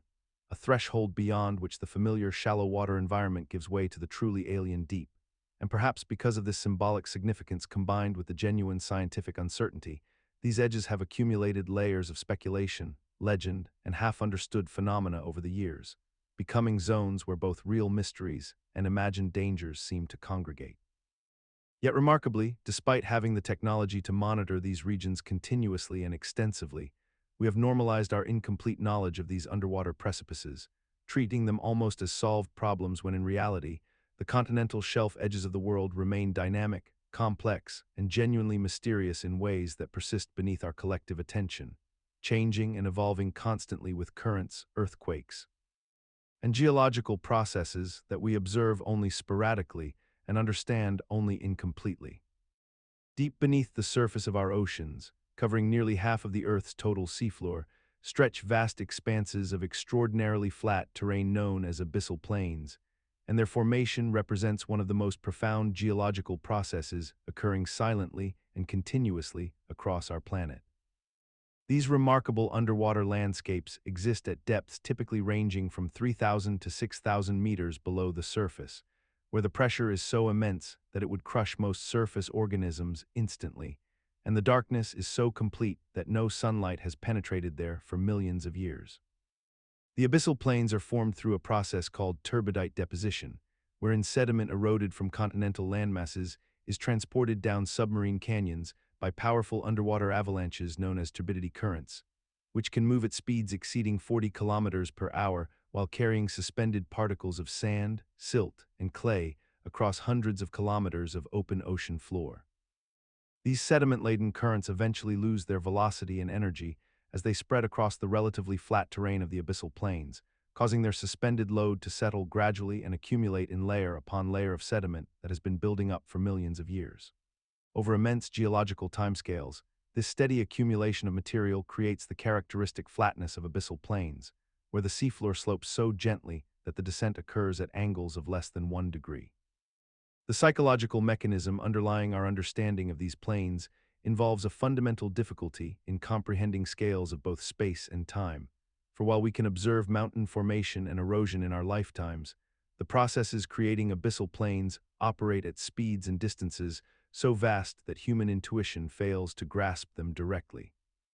We normalize this incomprehensibility by converting it into abstract scientific measurements and equations, allowing ourselves to discuss these processes as though they were somehow understandable despite their profound alienness to human experience. The abyssal plains persist in their enigmatic nature partly because they remain among the least explored environments on Earth, with more detailed maps existing of the Moon's surface than of these underwater regions. And this persistent mystery allows us to continue speaking about them with wonder and uncertainty even as we accumulate more technical knowledge about their formation. Yet despite this knowledge gap, recent deep-sea expeditions and advanced sonar mapping have revealed that abyssal plains are not entirely static wastelands, but rather dynamic ecosystems where life persists in forms adapted to the crushing pressure, frigid temperatures, and perpetual darkness that define them. Beneath the surface of every ocean on Earth lies one of the planet's most extraordinary geological features, a vast network of underwater mountain ranges that collectively stretch for more than 40,000 miles in length, forming the longest mountain chain in the entire world, yet remaining almost entirely invisible to human observation and direct study. These mid-ocean ridges represent an active geological frontier where new oceanic crust is continuously being created through a process of seafloor spreading,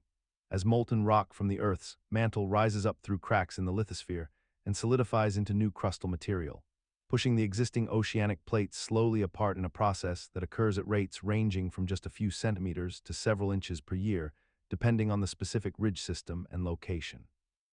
The ridges themselves rise thousands of meters above the surrounding seafloor, creating dramatic underwater mountain ranges that rival the Rocky Mountains and the Alps in terms of sheer scale and complexity. Yet because these formations exist in the deepest, most inaccessible portions of the ocean, they remain largely unexplored and poorly understood, despite their fundamental importance to understanding how our planet's geology functions at the most basic level. The psychological mechanism that allows humanity to accept this situation involves a kind of perceptual blindness born from accessibility and habit, where we have become accustomed to focusing our scientific and exploratory attention on features that are easily visible and directly observable, whether on land or in the relatively shallow waters near coastlines, creating a cognitive bias that renders the vast majority of the Earth's most geologically significant features as peripheral concerns rather than priorities for serious research and investigation. We have normalized our profound ignorance of mid-ocean ridges by integrating their existence into our understanding of plate tectonics theory in a way that feels complete and satisfactory, even though we have directly observed only an infinitesimally small fraction of these structures, examined samples from an even smaller portion, and continue to discover new characteristics and unexpected phenomena whenever our submersibles and remote sensing equipment do manage to access these remote locations, revealing that our textbook understanding remains fundamentally incomplete and that these ridges likely contain far more complexity and mystery than our current models suggest. The discovery of hydrothermal vents along these ridges in the 1970s, which support entire ecosystems of chemosynthetic organisms thriving in conditions once thought incompatible with life, exemplifies how our incomplete knowledge of mid-ocean ridges continues to reshape our understanding of bi. Deep beneath the surface of our oceans lies one of the most violent and consequential geological processes on Earth, a phenomenon that remains only partially understood despite centuries of scientific investigation and study. Subduction zones are regions where tectonic plates collide, and one plate is forced beneath another into the Earth's mantle, descending into depths that reach beyond 30 kilometers and sometimes extending down to 700 kilometers or more into the planet's interior. These zones represent some of the deepest trenches on Earth, with places like the Mariana Trench plunging nearly 11 kilometers below the surface of the Pacific Ocean, creating environments of such extreme pressure and temperature that we have only managed to explore them in the most limited ways possible. What occurs within these subduction zones generates some of the most powerful earthquakes and volcanic eruptions our planet experiences. Yet the precise mechanisms that govern the behavior of rock and material at these depths remain shrouded in profound mystery and uncertainty. Scientists have documented how oceanic plates, typically older and denser than continental plates, begin their descent at these zones, slowly grinding downward at rates measured in centimeters per year. Yet what happens to the material as it approaches the extreme depths of the mantle, how fluids move through the descending slab, and exactly what triggers the sudden violent ruptures that create catastrophic earthquakes are questions that still lack complete answers. The psychological mechanism that has allowed us to accept this ignorance is rooted in the simple fact that these zones operate on timescales and at depths that exist largely beyond human perception and direct observation, creating a sense of accepted mystery that feels almost natural and inevitable rather than frustrating. We have normalized our incomplete understanding of subduction zones by treating them as inherently unknowable, as phenomena too extreme and too distant to truly comprehend, when in reality they represent one of the most fundamental and consequential processes shaping our world, affecting millions of lives through earthquakes and tsunamis and volcanic activity that we struggle to predict or fully understand. Yet each advance in our understanding, from seismic imaging that reveals the internal structure of descending plates to laboratory experiments simulating the crushing pressures of the deep mantle, brings us closer to deciphering these hidden mechanisms, suggesting that what once seemed permanently beyond our grasp may gradually yield to sustained scientific inquiry and technological innovation. The deepest places on Earth are not hidden within mountains or buried beneath continental shelves, but rather they exist in the most remote and inaccessible regions of our planet's oceans, in vast chasms known as oceanic trenches. These underwater canyons plunge to depths that exceed 7 kilometers below the surface of the sea, creating pressure conditions so extreme that the human body would be crushed instantly if exposed to such forces without protection. The Mariana Trench in the western Pacific Ocean represents the deepest known point on our planet, reaching a depth of nearly 11,000 meters, a distance so vast that if Mount Everest were placed at the bottom of this trench, its peak would still be submerged beneath over 2 kilometers of water. These trenches form along the boundaries where tectonic plates meet and collide, creating zones of geological activity where the Earth's crust is forced downward in a process called subduction, dragging the ancient oceanic floor deep into the planet's interior where it melts and is recycled. The formation of these features is a natural consequence of plate tectonics, yet we understand surprisingly little about the environments and ecosystems that have adapted to thrive in these extreme conditions. Despite possessing the technological capability to send spacecraft to Mars and explore the outer reaches of our solar system, we have explored less than 5% of the world's ocean depths, meaning that oceanic trenches remain largely unmapped and mysterious frontiers. The extreme pressure, complete darkness, near-freezing temperatures, and scarce food sources create barriers that seem fundamentally prohibitive to life, and yet strange creatures have evolved in these environments, organisms with adaptations so specialized that they cannot survive anywhere else on Earth. We have normalized this paradox of technological advancement coexisting with profound ignorance about our own planet, accepting that we know more about distant galaxies than we do about the trenches that exist in our oceans, treating these extreme environments as peripheral mysteries rather than essential frontiers that might fundamentally expand our understanding of biology, geology, and the limits of life itself. The organisms thriving in oceanic trenches, from translucent squid to bioluminescent fish to chemosynthetic bacteria that derive energy from hydrothermal vents rather than sunlight,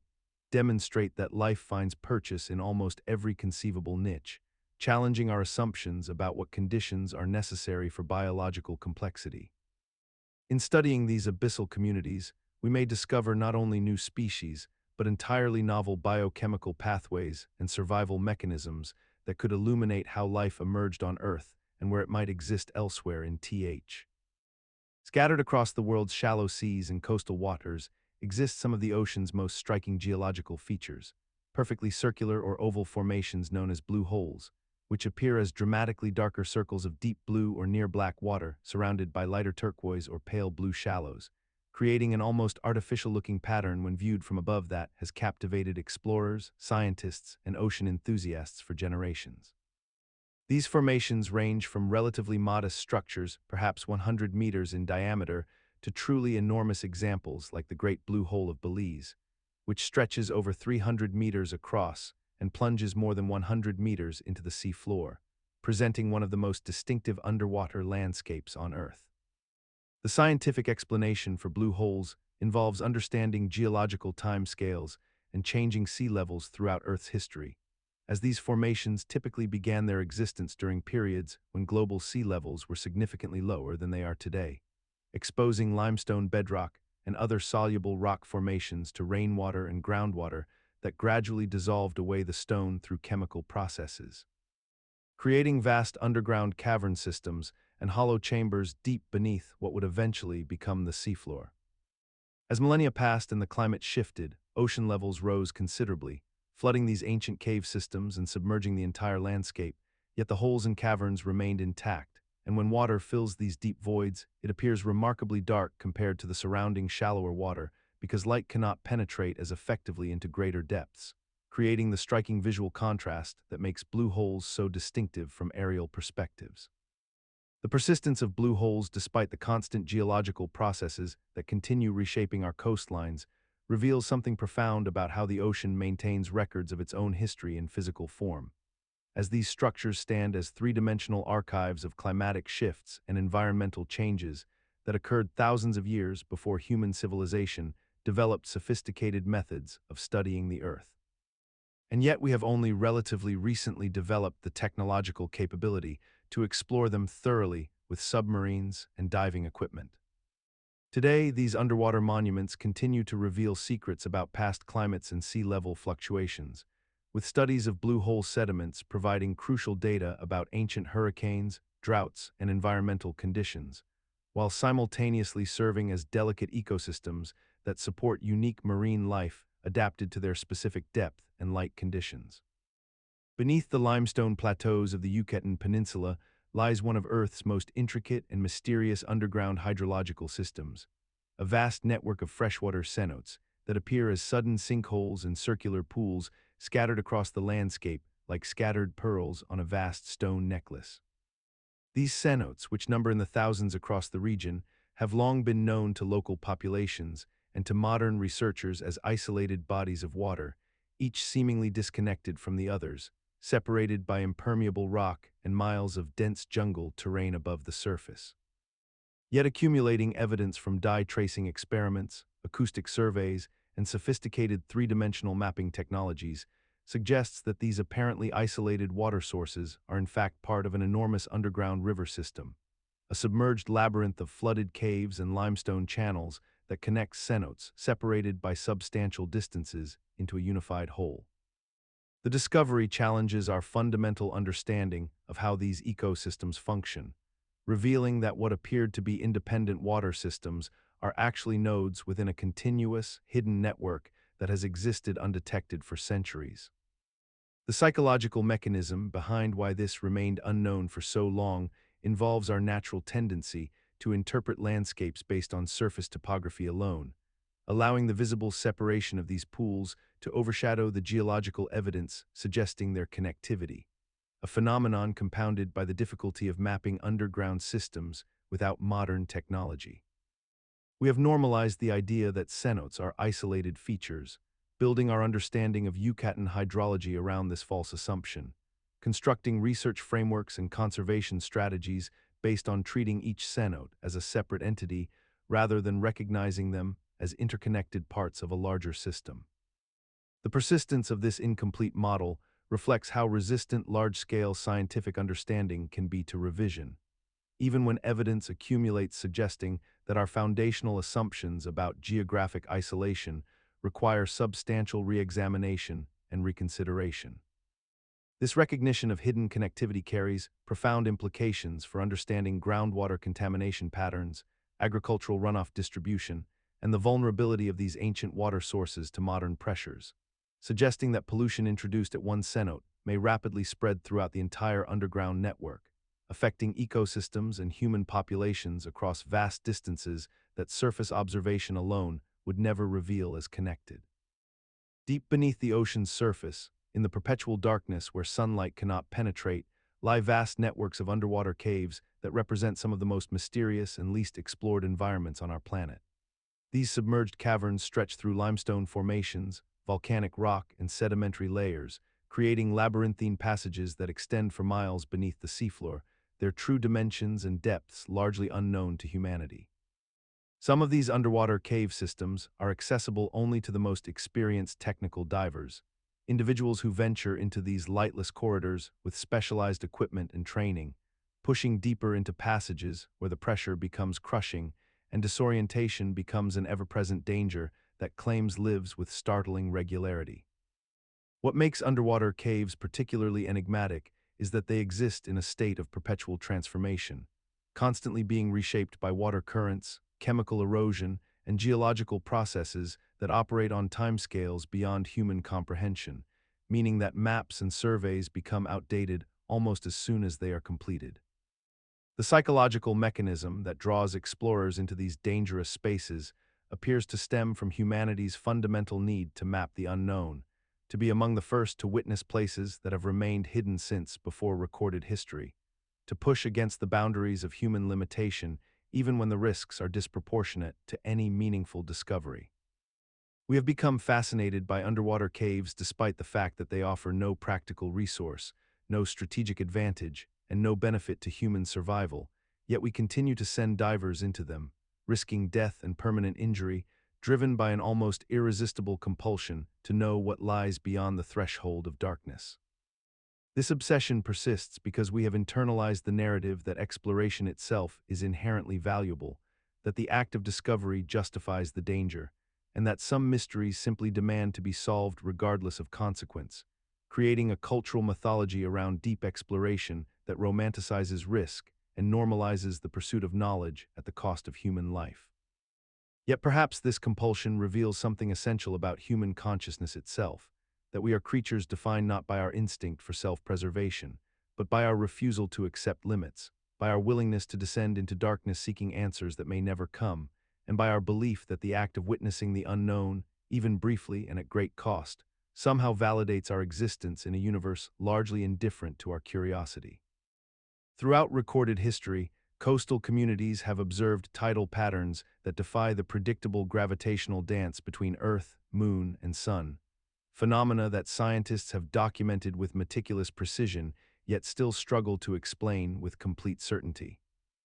In the Bay of Fundy, between Nova Scotia and New Brunswick, tides reach heights exceeding 56 feet, creating a vertical displacement so dramatic that the seafloor itself becomes exposed and concealed again within a single tidal cycle. Yet this extraordinary magnitude cannot be fully accounted for by standard lunar and solar gravitational calculations alone. Similarly, the Mediterranean Sea, enclosed by land masses and relatively small in comparison to the world's oceans, experiences minimal tidal variation, sometimes barely reaching 1 or 2 feet, a behavior that contradicts simplified models of tidal mechanics that would suggest more uniform responses across all bodies of water. The Gulf of Mexico exhibits peculiar tidal asymmetries where high tides and low tides do not follow the expected semi-diurnal pattern of 2 equal rises and falls per lunar day, instead displaying irregular intervals and amplitudes that suggest hidden forces or undocumented interactions beneath the surface. Our understanding of tidal mechanics relies upon classical gravitational theory combined with knowledge of basin geometry and seafloor topology. Yet these explanatory frameworks, when applied rigorously to specific coastal regions, frequently produce predictions that diverge from observed reality by significant margins. The psychological comfort of having named and partially quantified these phenomena may have allowed modern society to accept that tidal anomalies represent mere edge cases or regional peculiarities rather than fundamental gaps in our comprehension of planetary mechanics. We have normalized the existence of these deviations by categorizing them as products of local bathymetry or resonance effects, explanations that carry scientific legitimacy yet remain somewhat circular in their reasoning, essentially describing how anomalies occur without necessarily explaining why our foundational models require such substantial modification to accommodate observed facts. The tidal anomalies persist in scientific literature and coastal tide tables as acknowledged mysteries that merit continued study. Yet few among the general population recognize that the very foundations of our understanding of gravitational forces operating on this planet remain incomplete in ways that manifest visibly and measurably every single day in ports and harbors across the world. Deep beneath the ocean's surface, far below where sunlight reaches and where our conventional understanding of waves seems to break down entirely, vast mountains of water move silently through the depths in patterns that defy immediate comprehension. These are internal waves, and they represent one of the ocean's most powerful yet invisible phenomena, moving through the layers of water with different densities much like sound waves travel through air, yet carrying energy so immense that it remains barely understood despite centuries of maritime observation.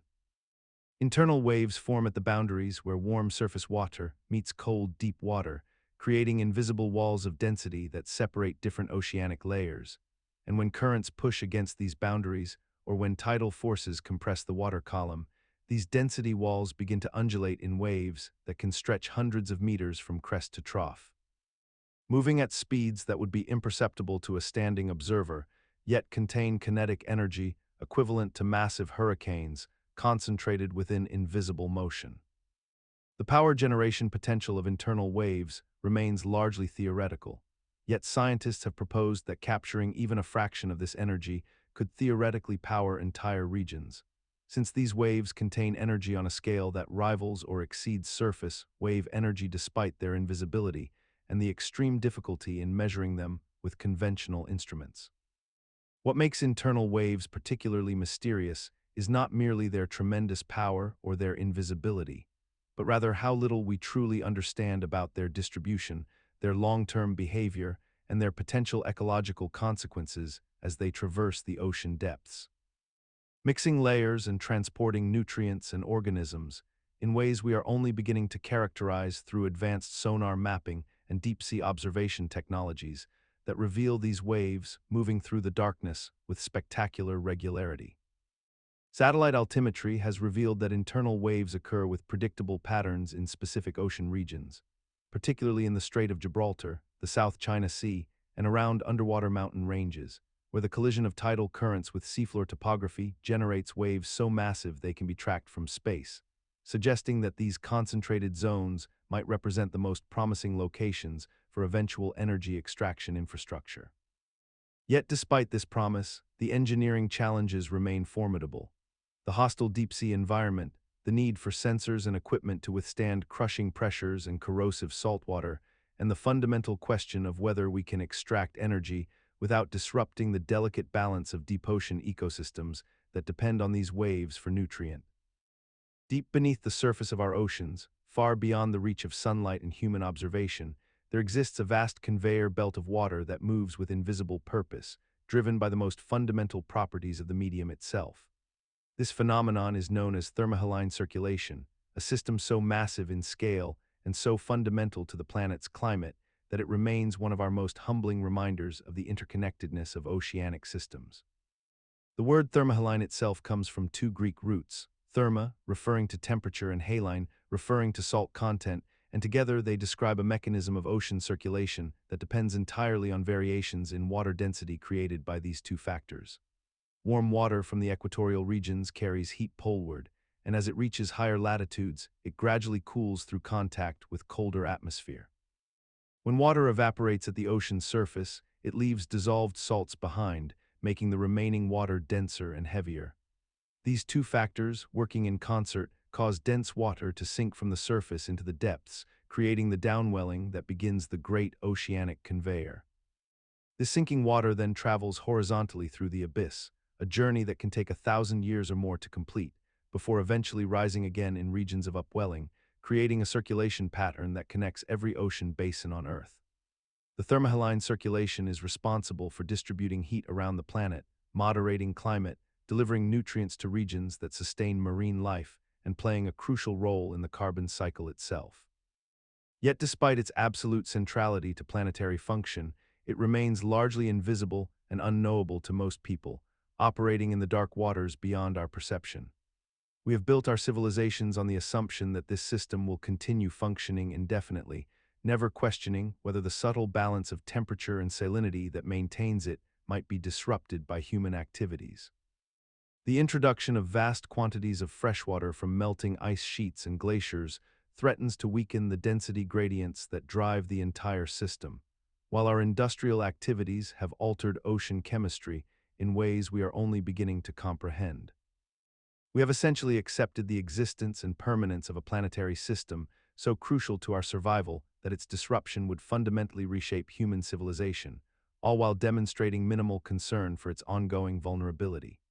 The Atlantic meridional overturning circulation, which includes the Gulf Stream, has already shown measurable signs of weakening over the past century, a canary in the coal mine that we have largely chosen to ignore.